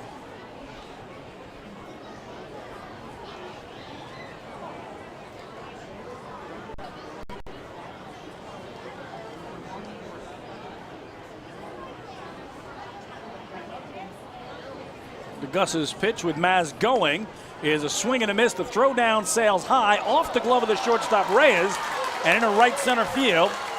So Mazzilli is going to take third. So for LJ, his 11th stolen base of the year, and on the throwing error by the catcher, Rodriguez, and E2, he'll go to third base. Frias did strike out swinging for the first down. Left fielder, number 33, Alejandro de Asa. So runner at third, one away. We'll see if Alejandro de Asa, who's been swinging the hot bat tonight, can get Maz home and make it a 4-run game. De Asa, RBI single in the first, double in the third, and then flew out to center in the fifth. Here he tags it in right field. Stokes Jr. coming in. It'll fall in front of him. RBI single for Alejandro de Asa on his third hit of the night. LJ Mazzilli scores, and the Ducks are within 4. They trail it 9-5. De Asa's second run batted in the evening.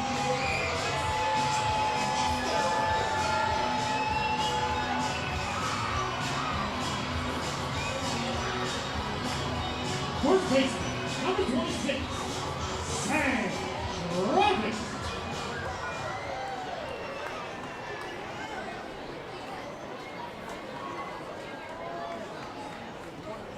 So here's Sam Travis. Got a walk, a double, and a ground out. He's 1 for 2, and he takes a strike. Brett DeGus on the hill. Pitched last year in the big leagues with both the Rangers and the Diamondbacks. A combined 47 games, all in relief. Here he hits a high chopper to short. Reyes will have to hurry, and he gets it there in time for the second out. So Brett DeGus trying to get back to the big leagues for the York Revolution. De Asa, the 2-out runner at second for Davidson Romero. Third baseman, number 24, Davidson Romero.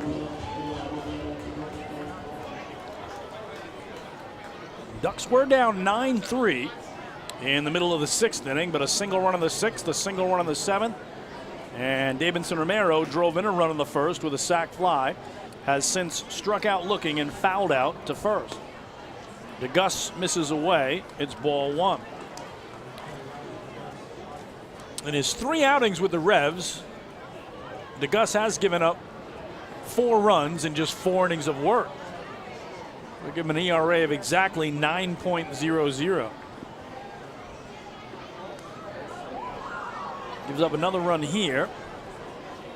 So giving up a run per inning in each of his 4 outings on average. Gets a foul ball back from the Ducks' third baseman, and it's 1-1.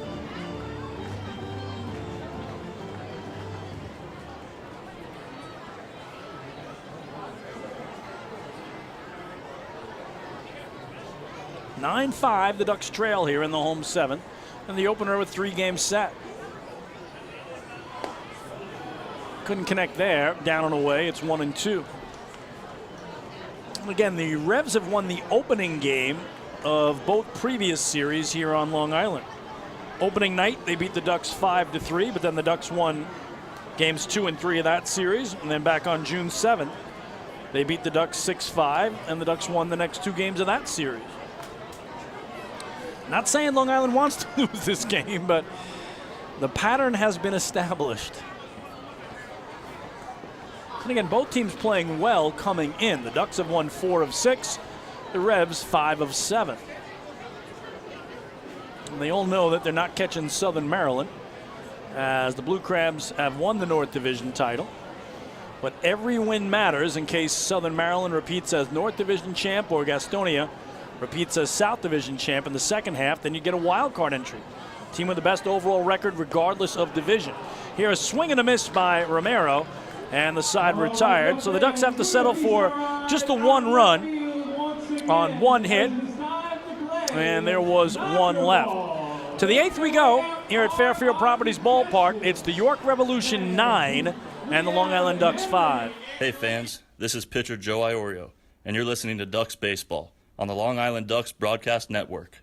Last night while my husband was sleeping, he shouted, "Baby, I want more." And I said, "What more could you want? You got me." And he said, "I was dreaming about a new house." So we went online to First National Bank of Long Island and applied for a mortgage. Best night of my life. With competitive mortgage rates and flexible solutions, First National is the local bank that always puts you first. Let's connect at fnbli.com. First National. Go first. Go far. The First National Bank of Long Island, member FDIC. Equal opportunity lender. Equal housing lender. Loan subject to credit approval. The Waddle Inn Shop is your home for everything Ducks baseball. The team store is full of official Long Island Ducks merchandise, great gifts, hard-to-find memorabilia, team apparel, and so much more. You can even get your favorite name and number put on the back of your very own Ducks jersey. Celebrate Waddle Inn Wednesday as well with exclusive deals in-store during every Wednesday home game. Visit the Waddle Inn Shop today at Fairfield Properties Ballpark or shop online anytime at liducks.com.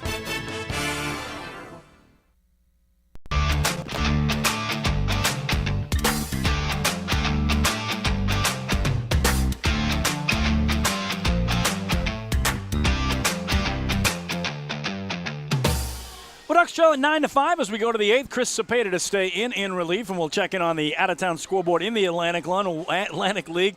Wild one going on tonight at Clipper Magazine Stadium in Lancaster, PA. Barnstormers an 8-7 lead over the Staten Island Ferry Hawks as they play there in the top of the 7th inning. Well, here is Carlos Franco, who has homered in each of his last 2 at-bats to set a new franchise record for the most home runs in the first half season with 22, and also to take over the league lead in home runs. And he rips this one foul down the right field line. It's 0-1. So Chris Cepeda into his second inning of relief. Got to be very careful with the cleanup hitter and first baseman for the Revs, who, again, in my mind, would be MVP if there was an MVP of the first half.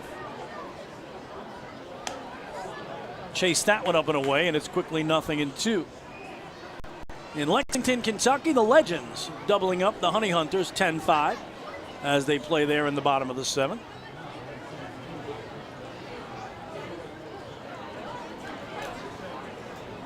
Oh-2. Got him a call, third strike. I like the same spot that Anderson De Leon hit on him for a strikeout looking back in the first inning. And that's the second K tonight for Cepeda and the 10th for Ducks pitching. Third baseman, number 7, Josue Herrera. So here's Josue Herrera. He has struck out twice tonight. 1 for 3, or check it, 1 for 4 with an RBI single and a run scored in the 3-run first.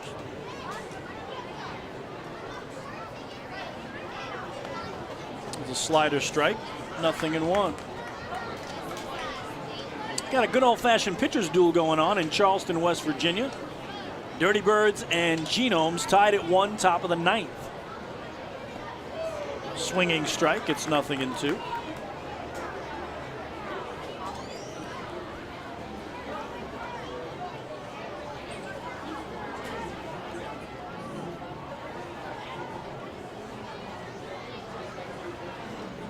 Cepeda's 0-2. Swing and a miss. He struck him out. Make it 3 straight Ks now for the right-hander. 2 away.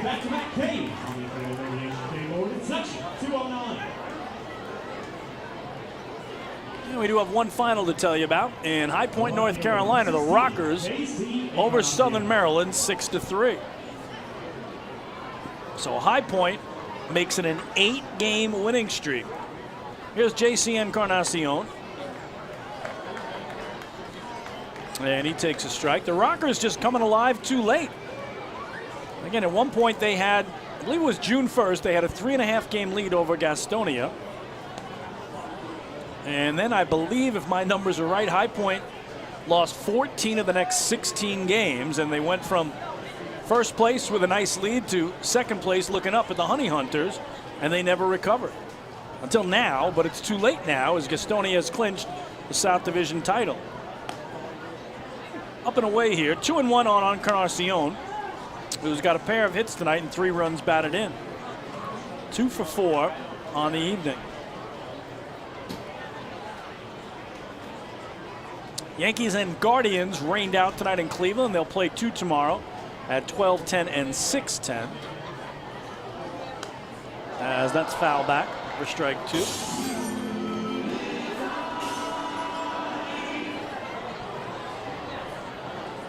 As Yanks were scheduled to open a 3-game set in Ohio tonight.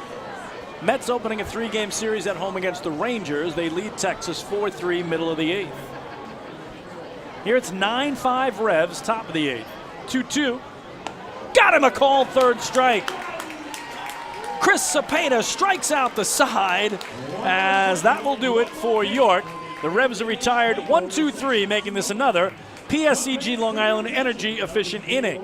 Now, with energy efficiency programs from PSEG Long Island, saving on your electric bill is also as easy as 1, 2, 3. Visit PSEGLINY.com/efficiency. It's just one more way PSEG Long Island is making things work for you. Ducks trail by 4 as we go to the home 8th. Hey fans, this is Tyler Webb, left-handed pitcher, and you're listening to Ducks Baseball on the Long Island Ducks Broadcast Network.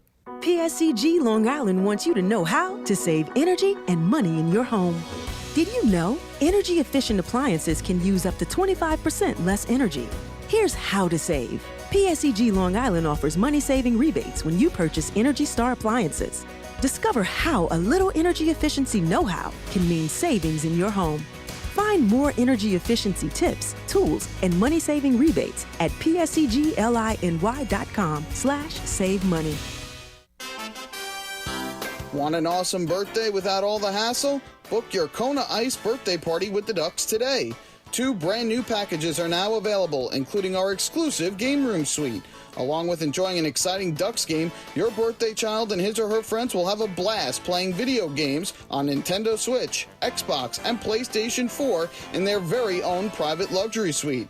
Plus, they'll be treated to food, beverages, snacks, and much more. Kona Ice birthday parties with the Long Island Ducks, the party of a lifetime. Hey fan, this is pitcher Anderson De Leon, and you're listening to Duck Baseball on Long Island Ducks Broadcast Network. Sayville Ford, the no-fees dealer, has been family-owned and operated for 65 years. Visit their spacious showroom to choose from a giant inventory of new, pre-owned, and commercial vehicles with a free 10-year, 100,000-mile powertrain limited warranty included. Some exclusions apply. Plus, they offer top dollar for trades, and their service department is open until 1 a.m. on weekdays. Sayville Ford, Long Island's Ford giant, is conveniently located off exit 50 on Sunrise Highway, or visit SayvilleFord.com for more information.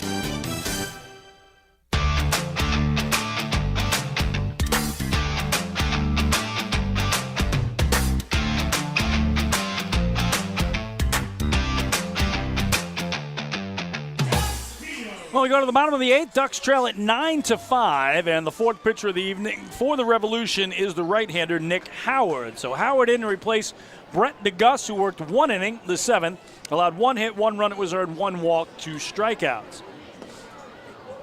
So Howard misses low here to Castillo, who was 0 for 2 with a sac fly in the opening inning. Ducks again with single runs in the 6th and 7th. Now just 6 outs to play with, though, trailing by 4 runs, as that's off the end of Castillo's bat. And foul down the first base line. 1-1 on Rusney.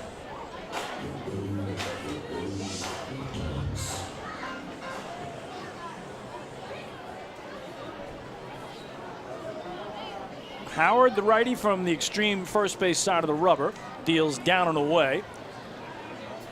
2-1. Nick is a 29-year-old, born in Stamford, Connecticut, now calls Windermere, Florida home. 6'4", 215-pounder, who reached as high as AAA with Louisville in his affiliated career.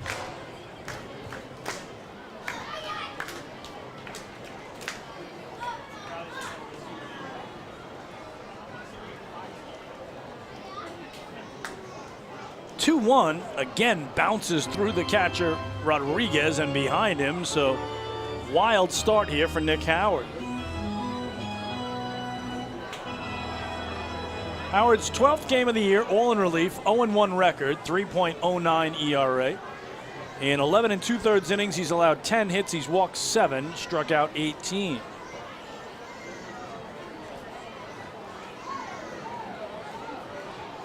Need a couple of base runners, a couple of runs here, and then Same thing in the ninth. Again, Long Island with 2 waddle-off wins this year, both against the York Revolution. On back-to-back nights, no less. 3-1 is taken to right. Stokes Jr. backpedaling to put it away over his shoulder for the first down.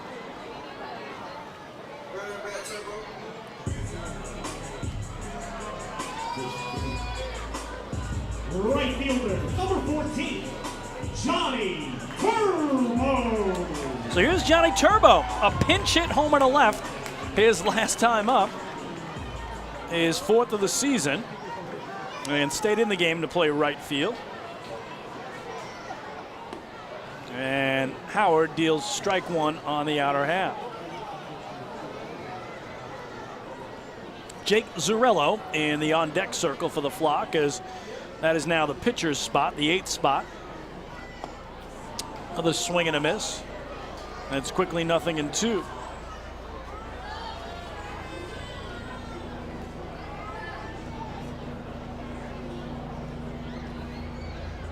Got a helicopter flying over. As that misses outside, ball 1. Lots of fireworks all around the ballpark tonight. And I'm sure it's going to be more tomorrow, more on Sunday, and then even the 4th on Monday. Here it gets away, and trying to reach first base is Johnny Turbo, and he will. So there is that new rule on a ball that's not caught by the catcher. You can reach first base, and you will get credit for a hit, and Johnny Turbo does that. He's done it a couple of times this year. That new Atlantic League rule, and he got there even without a throw. So really 3 pitches way out of the zone from Howard that he got through Rodriguez, and finally he paid the price as Turbo reaches. Pitch the Long Island Ducks, number 31, Jake Zurello. So off the bench to pinch hit here in the pitcher's spot is Jake Zurello, batting 182, no homers, 2 runs batted in. Slightly open from the left to face the right-hander Nick Howard. Cuts through that one, 0-1. Johnny Turbo has 2 steals and 3 tries at first base. Ducks are 3 for 3 in the stolen base department tonight. Mazzilli, Frias, and De Aza all successful steals. That's up and away to even up the count. So Turbo reaches with 1 away, and Zurello trying to keep the line moving here with Austin Rye, the 9-man, on deck.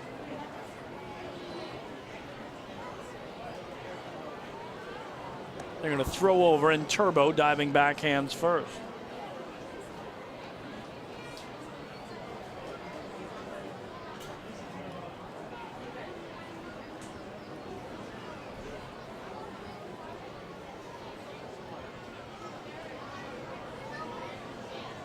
One. Smacked into center field. Jeffrey Perez will see it fall in front of him.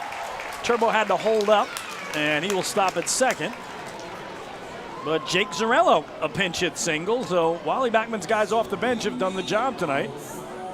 Cody Beckman, the pitcher, hit for himself. He had a hit. Johnny Turbo, pinch hit. And homered. And then just reached there on that pass ball. And then Jake Zurello with a pinch hit single. So here's Austin Rye, the tying run on deck right now for Long Island.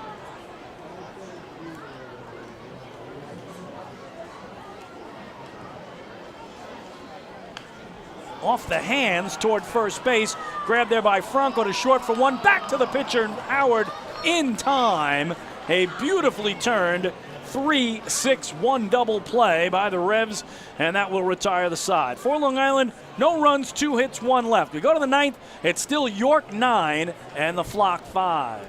Hey fans, this is catcher Jacob Zurello, and you're listening to Ducks Baseball on the Long Island Ducks Broadcast Network. PSCG Long Island wants you to know how to save energy and money in your home. Did you know energy-efficient appliances can use up to 25% less energy? Here's how to save. PSCG Long Island offers money-saving rebates when you purchase Energy Star appliances. Discover how a little energy efficiency know-how can mean savings in your home. Find more energy efficiency tips, tools, and money-saving rebates at pscgliny.com/save money.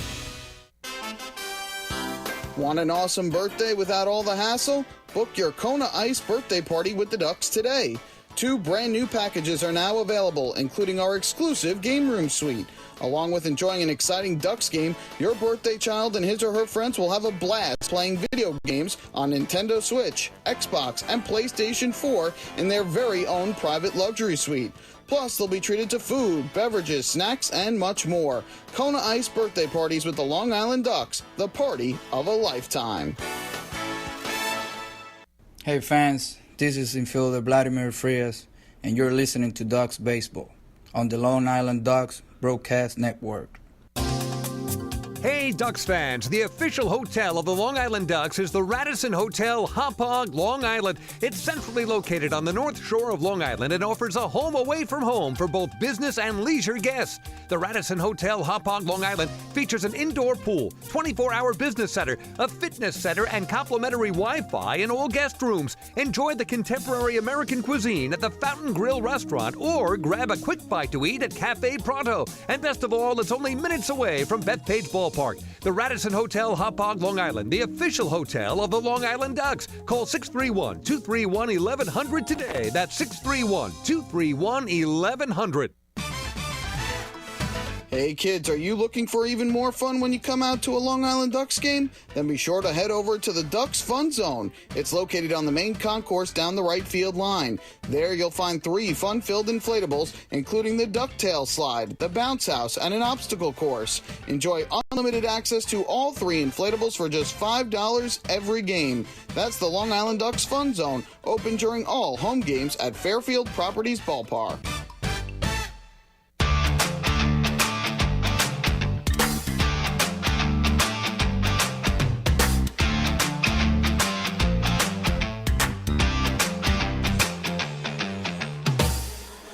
Some fireworks on the field there during our break. Both dugouts briefly emptied. They didn't get near each other, the Ducks or the Revs, but there was some barking going on from both sides. Umpires were really concentrating on the York side, where manager Mark Mason was trying to settle down his crew. He had some hot players, and I really can't tell you what it was all about, but cooler heads did prevail. And we'll go to the 9th inning with York leading it 9-5. James Varela is the 4th pitcher of the night for the Flock. What a job by Chris Cepeda, the 3rd reliever.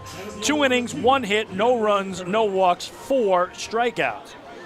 So of the 6 outs he recorded, 4 of them were strikeouts, and he actually struck out the final 4 batters he faced tonight.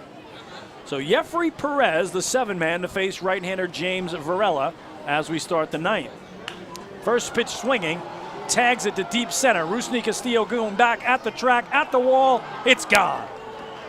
Jeffrey Perez, a solo homer to dead center, his 5th of the year, 2nd against the Ducks, and that'll bring the Revs to double digits as they're doubling up Long Island now. 10-5 is the score. So the Revs are dangling some sort of medal that I'm sure they put over the head of anyone that homers or something like that, as it awaits Jeffrey Perez here. And he will get some big hugs in the visiting dugout on the 3rd base side. 3rd homer tonight for York, as Carlos Franco has a pair. A rude welcome for James Varela. The 25-year-old from Levittown. Spent 4 years at CW Post, 1st year with the Ducks, 3rd year pro. Reached high A in the Angels organization. Here fouling it away is Jack Kenley. And the count 1-1. And for Kenley, the only Rev without a hit tonight. York with 10 runs on 16 hits, but Kenley 0 for 4.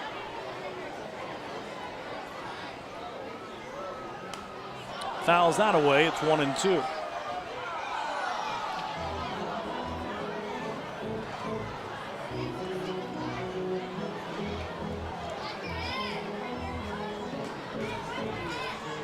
So Varela's 12th appearance of the year, 10th time working in relief, or check it, 11th time working in relief, 1 start on the year. 1-0 record, a 6.14 ERA. As here he misses all the way through to the backstop. Good carom, though, to Austin Rye. So Jack Kenley could have tried to reach like Johnny Turbo did by running toward first. And that does go down as a hit, but he didn't do it. Varela, 22 innings tossed, 25 hits allowed. He's walked 9, struck out 16. He's given up a run here in the 9th already. And has Kenley at 2-2. Well hit, right center field. The center fielder, Castillo, with a running grab in the gap for the first out.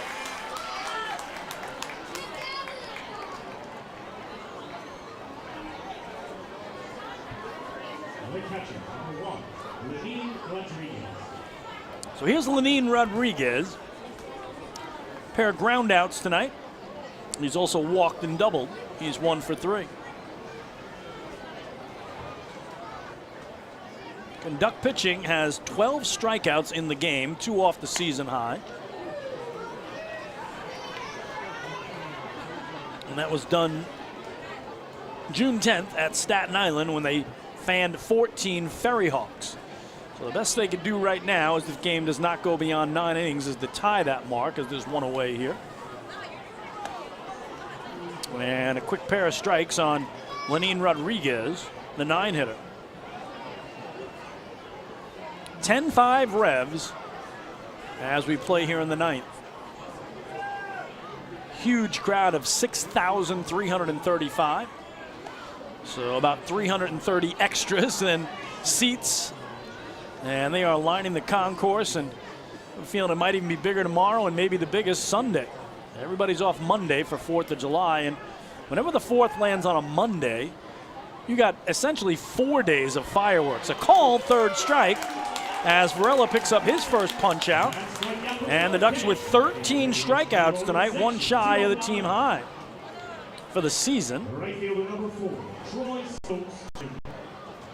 2 away, and here's Troy Stokes Jr. with a 3-hit night and 5 tries, trying to add to it at the top of the order.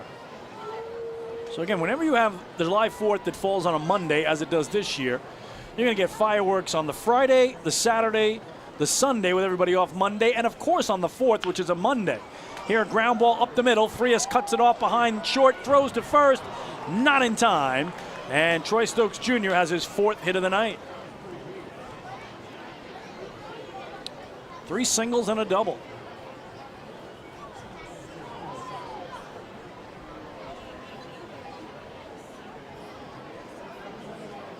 And Stokes Jr. Saturday against Staten Island, 5 for 6 with a double, 3 runs scored, 3 RBIs, and 2 stolen bases.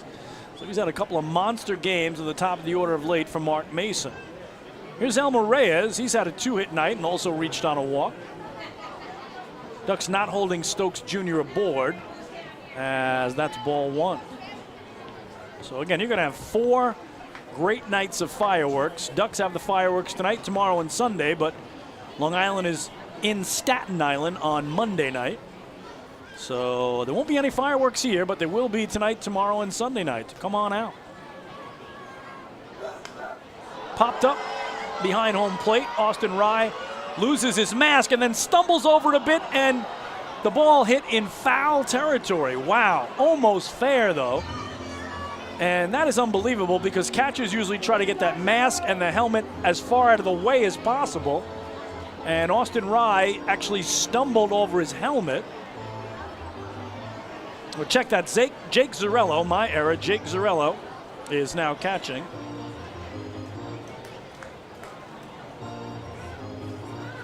So the good news for the Ducks is it did land foul. It was very close to being fair, but Jake Zarello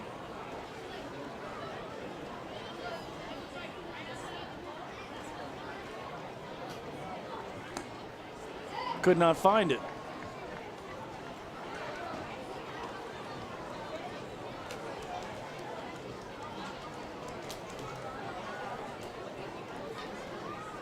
Two and one, the count on Elmer Reyes. And now pop foul out of play down the left field line to even up the count.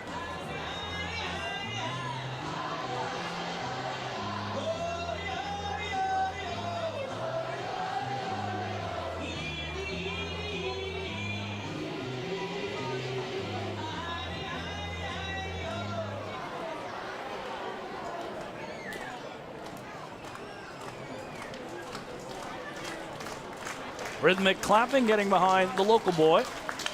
Broken bat chopper to third, waited on there by Romero. Guns across to Travis. And that'll do it for the Revs. But they do add a run on 2 hits and leave 1. York with a 10-5 lead. Last licks for Long Island. Bottom of the 9th is next. Hey fans, this is outfielder Dustin Woodcock, and you're listening to Ducks Baseball on the Long Island Ducks Broadcast Network. Hey, Ducks fans, the official hotel of the Long Island Ducks is the Radisson Hotel, Hauppauge, Long Island. It's centrally located on the north shore of Long Island and offers a home away from home for both business and leisure guests. The Radisson Hotel, Hauppauge, Long Island features an indoor pool, 24-hour business center, a fitness center, and complimentary Wi-Fi in all guest rooms. Enjoy the contemporary American cuisine at the Fountain Grill restaurant or grab a quick bite to eat at Cafe Pronto. And best of all, it's only minutes away from Bethpage Ballpark. The Radisson Hotel, Hauppauge, Long Island, the official hotel of the Long Island Ducks. Call 631-231-1100 today. That's 631-231-1100. Your source for everything Ducks is liducks.com.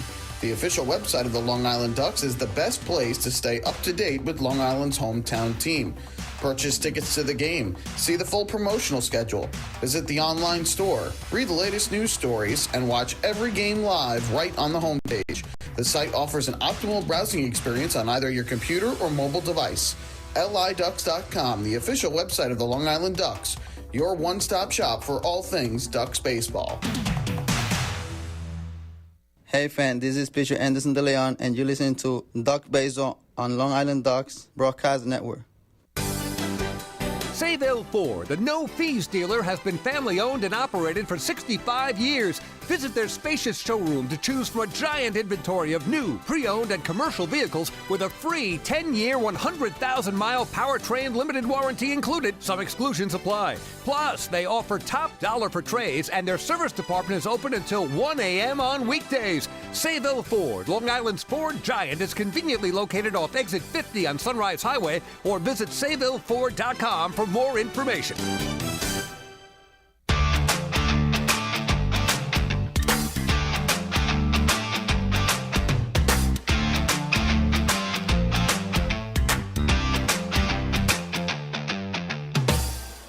Well, we go to the bottom of the 9th. Ducks are trailing the Revs 10-5, and the 5th pitcher of the evening for York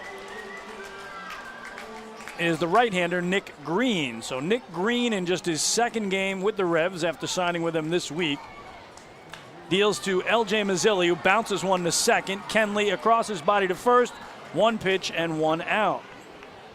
So Nick Howard went 1 inning tonight, the 8th. He allowed 2 hits, no runs, no walks, no strikeouts. The shortstop, number 1, Vladimir Frias. Nick Green, 6'1", 175-pound right-hander out of Fountain, Colorado. Reached as high as AAA in his affiliated career. So Vladdy Frias, 1 for 4 with a single, a stolen base, and a run scored back in the 3-run first. Ducks had 3 in the first and have scored only 2 since. Revs had 3 in the first and added 7 runs since. 0-1 on Vladdy.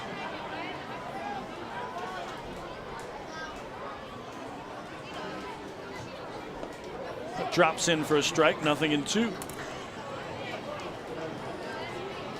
So if this final score holds, the York Revolution will have scored 55 runs in their last 4 wins.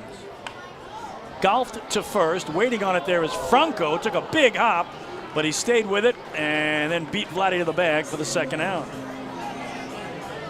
And they will have scored double-digit runs in all 4 of those wins. 19 runs, 13 runs, 13 runs, and 10 on the board tonight. Now, last hope for the Ducks tonight is the guy who's had the hottest bat, Alejandro De Aza. 3 for 4 with a pair of singles, a double, 2 runs driven in, and 1 scored. So looking at a 4-hit night, if he reaches here, is De Aza.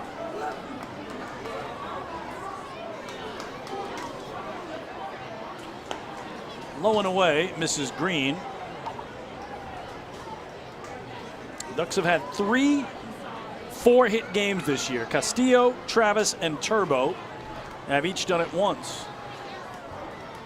This one in the air to right field. Coming on to make the catch is Stokes Jr. And that will do it as the York Revolution take the opener tonight from the Long Island Ducks by the final score of 10-5. Our post-game show is next. Hey fans, this is Tyler Webb, left-handed pitcher, and you're listening to Ducks Baseball on the Long Island Ducks Broadcast Network. This is it. Check it out. See what everyone's talking about. Let Nicolak pave your way. Bring your outdoor living dreams to life. Visit Nicolak's Outdoor Design Center at 200 Henry Street in Lindenhurst and see thousands of square feet of pavers, retaining walls, fire pits, and outdoor living accents on display. Only Nicolak paving stones are made with Paver Shield technology for more vibrant color options than anyone else. Visit Nicolak.com to request a free sample or their Outdoor Design Center at 200 Henry Street in Lindenhurst. Nicolak. Ask for it by name. You'll see the difference. Visit Nicolak.com. That's Nicolak.com. Let Nicolak pavers pave your way. Pave your way.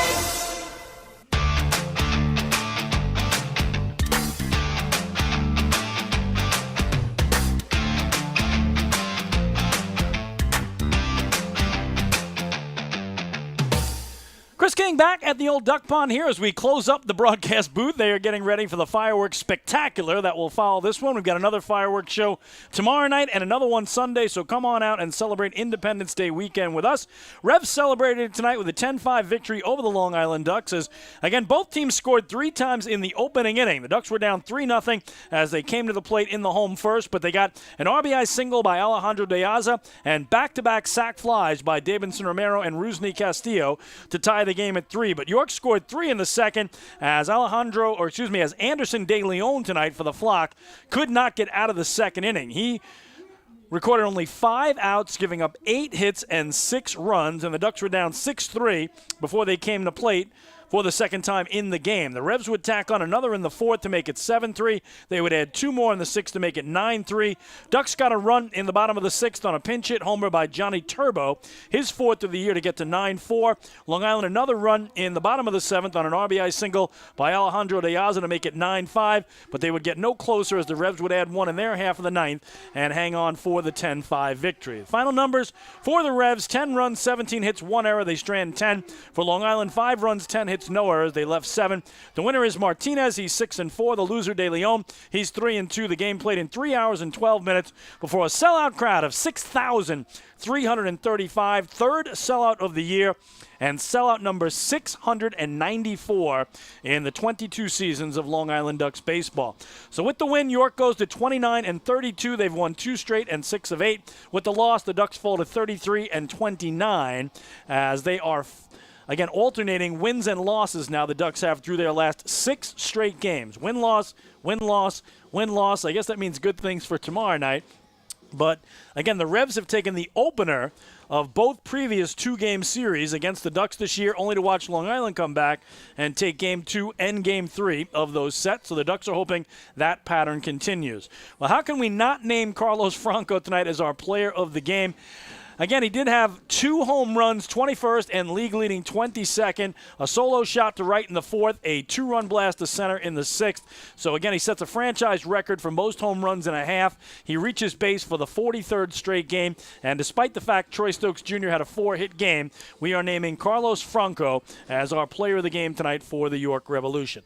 Again, your final, the York Revolution 10, the Long Island Ducks 5. We'll take another break, and when we come back, run you through the out-of-town scoreboard, preview tomorrow night's middle game matchup, and wrap this one up. Again, the Revs have won it here tonight.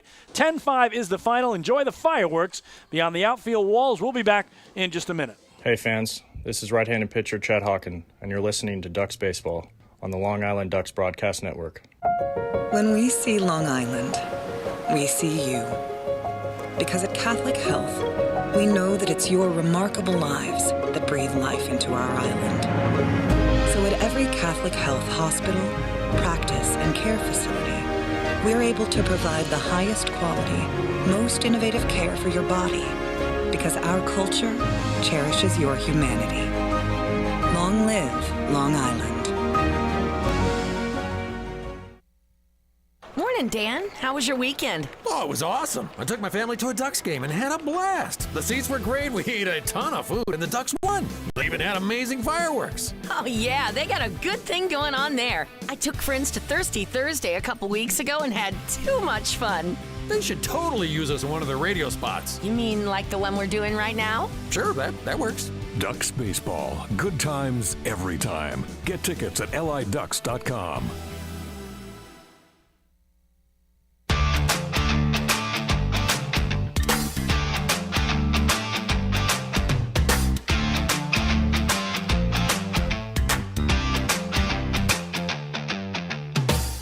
Chris King back one final time with the York Revolution have doubled up the Long Island Ducks 10-5 here tonight. Look at that fireworks spectacular beyond the outfield walls. We'll let you enjoy that as we run through the out-of-town scoreboard. One other final to tell you about, and that was in High Point, North Carolina, where the Rockers ran their winning streak to 8 games as they doubled up Southern Maryland. 6-3 was the final. They are in the top of the 11th in Charleston, West Virginia. The Dirty Birds and the Genomes tied at 1. End of 8 in Lexington, Kentucky. It's a 10-10 game between the Legends and the Honey Hunters. And bottom of the 8th in Lancaster, Barnstormers a 10-7 lead over the Staten Island Ferryhawks. Yankees were due to open up a 3-game series tonight in Cleveland against the Guardians, but they got rained out. They'll play 2 tomorrow, 12-10 and 6-10. Mets opened up a 3-game set tonight at home against the Texas Rangers, and the Mets snapped their only 3-game losing streak of the year as they beat the Rangers. 4-3 was the final. So again, the Ducks will try to even up this series at a game apiece tomorrow night. Right-hander Joe Iorio, he's 6-1 on the year with an outstanding 3.72 ERA against fellow righty Alex Sanabia for the Revs, 3-1 with a 4.08 ERA. And again, tomorrow night, a very special one here at the ballpark as the Ducks will celebrate the 10th anniversary of their 2012 Atlantic League Championship squad with two guys who were the two biggest heroes in the playoffs that year, Dan Lyons and Craig Binnick. They'll be back to throw out the first pitch. I hope to have them in the booth as well to talk to us about that amazing season, what's gone on in their lives in the 10 years since. And I know they both have a couple of big events coming up in their lives, so we'll talk to them about that. And, of course, tomorrow night, another post-game fireworks spectacular. And then Sunday, please make a note of it, 6:35 start time. Usually in July and August, the Sunday starts are 5:05 for the Ducks.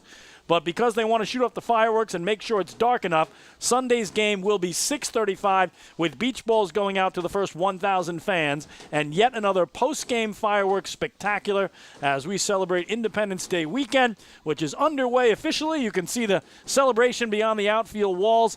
And again, a huge crowd here to see it tonight, 6,335. You can join us tomorrow night for the fireworks and join us Sunday as well by getting your tickets at the Fairfield Properties Ballpark box office, online at liducks.com, or over the phone, 631-940-TIXX. So the Ducks drop one tonight. They'll try to bounce back tomorrow night between Joe Iorio, behind Joe Iorio, I should say, who certainly has been the ace of the staff this year, looking for his team-leading 7th win of the season. That'll do it from here. Once again, your final score tonight from Fairfield Properties Ballpark in Central Islip, New York. It was the York Revolution 10 and the Long Island Ducks 5. We do invite you to join us for our next Long Island Ducks broadcast tomorrow night when the Ducks host the Revs in the middle game of this 3-game set. Our pregame show starts at 6:20 p.m. First pitch scheduled for 6:35, and you'll hear it all right here on the Long Island Ducks Broadcast Network, liducks.com, youtube.com/ducksbaseball, and Facebook Live. I'm Chris King saying thanks so much for listening. We'll do it all over again tomorrow night. Enjoy the rest of your Friday evening, everyone, and good night from the Duck Pond.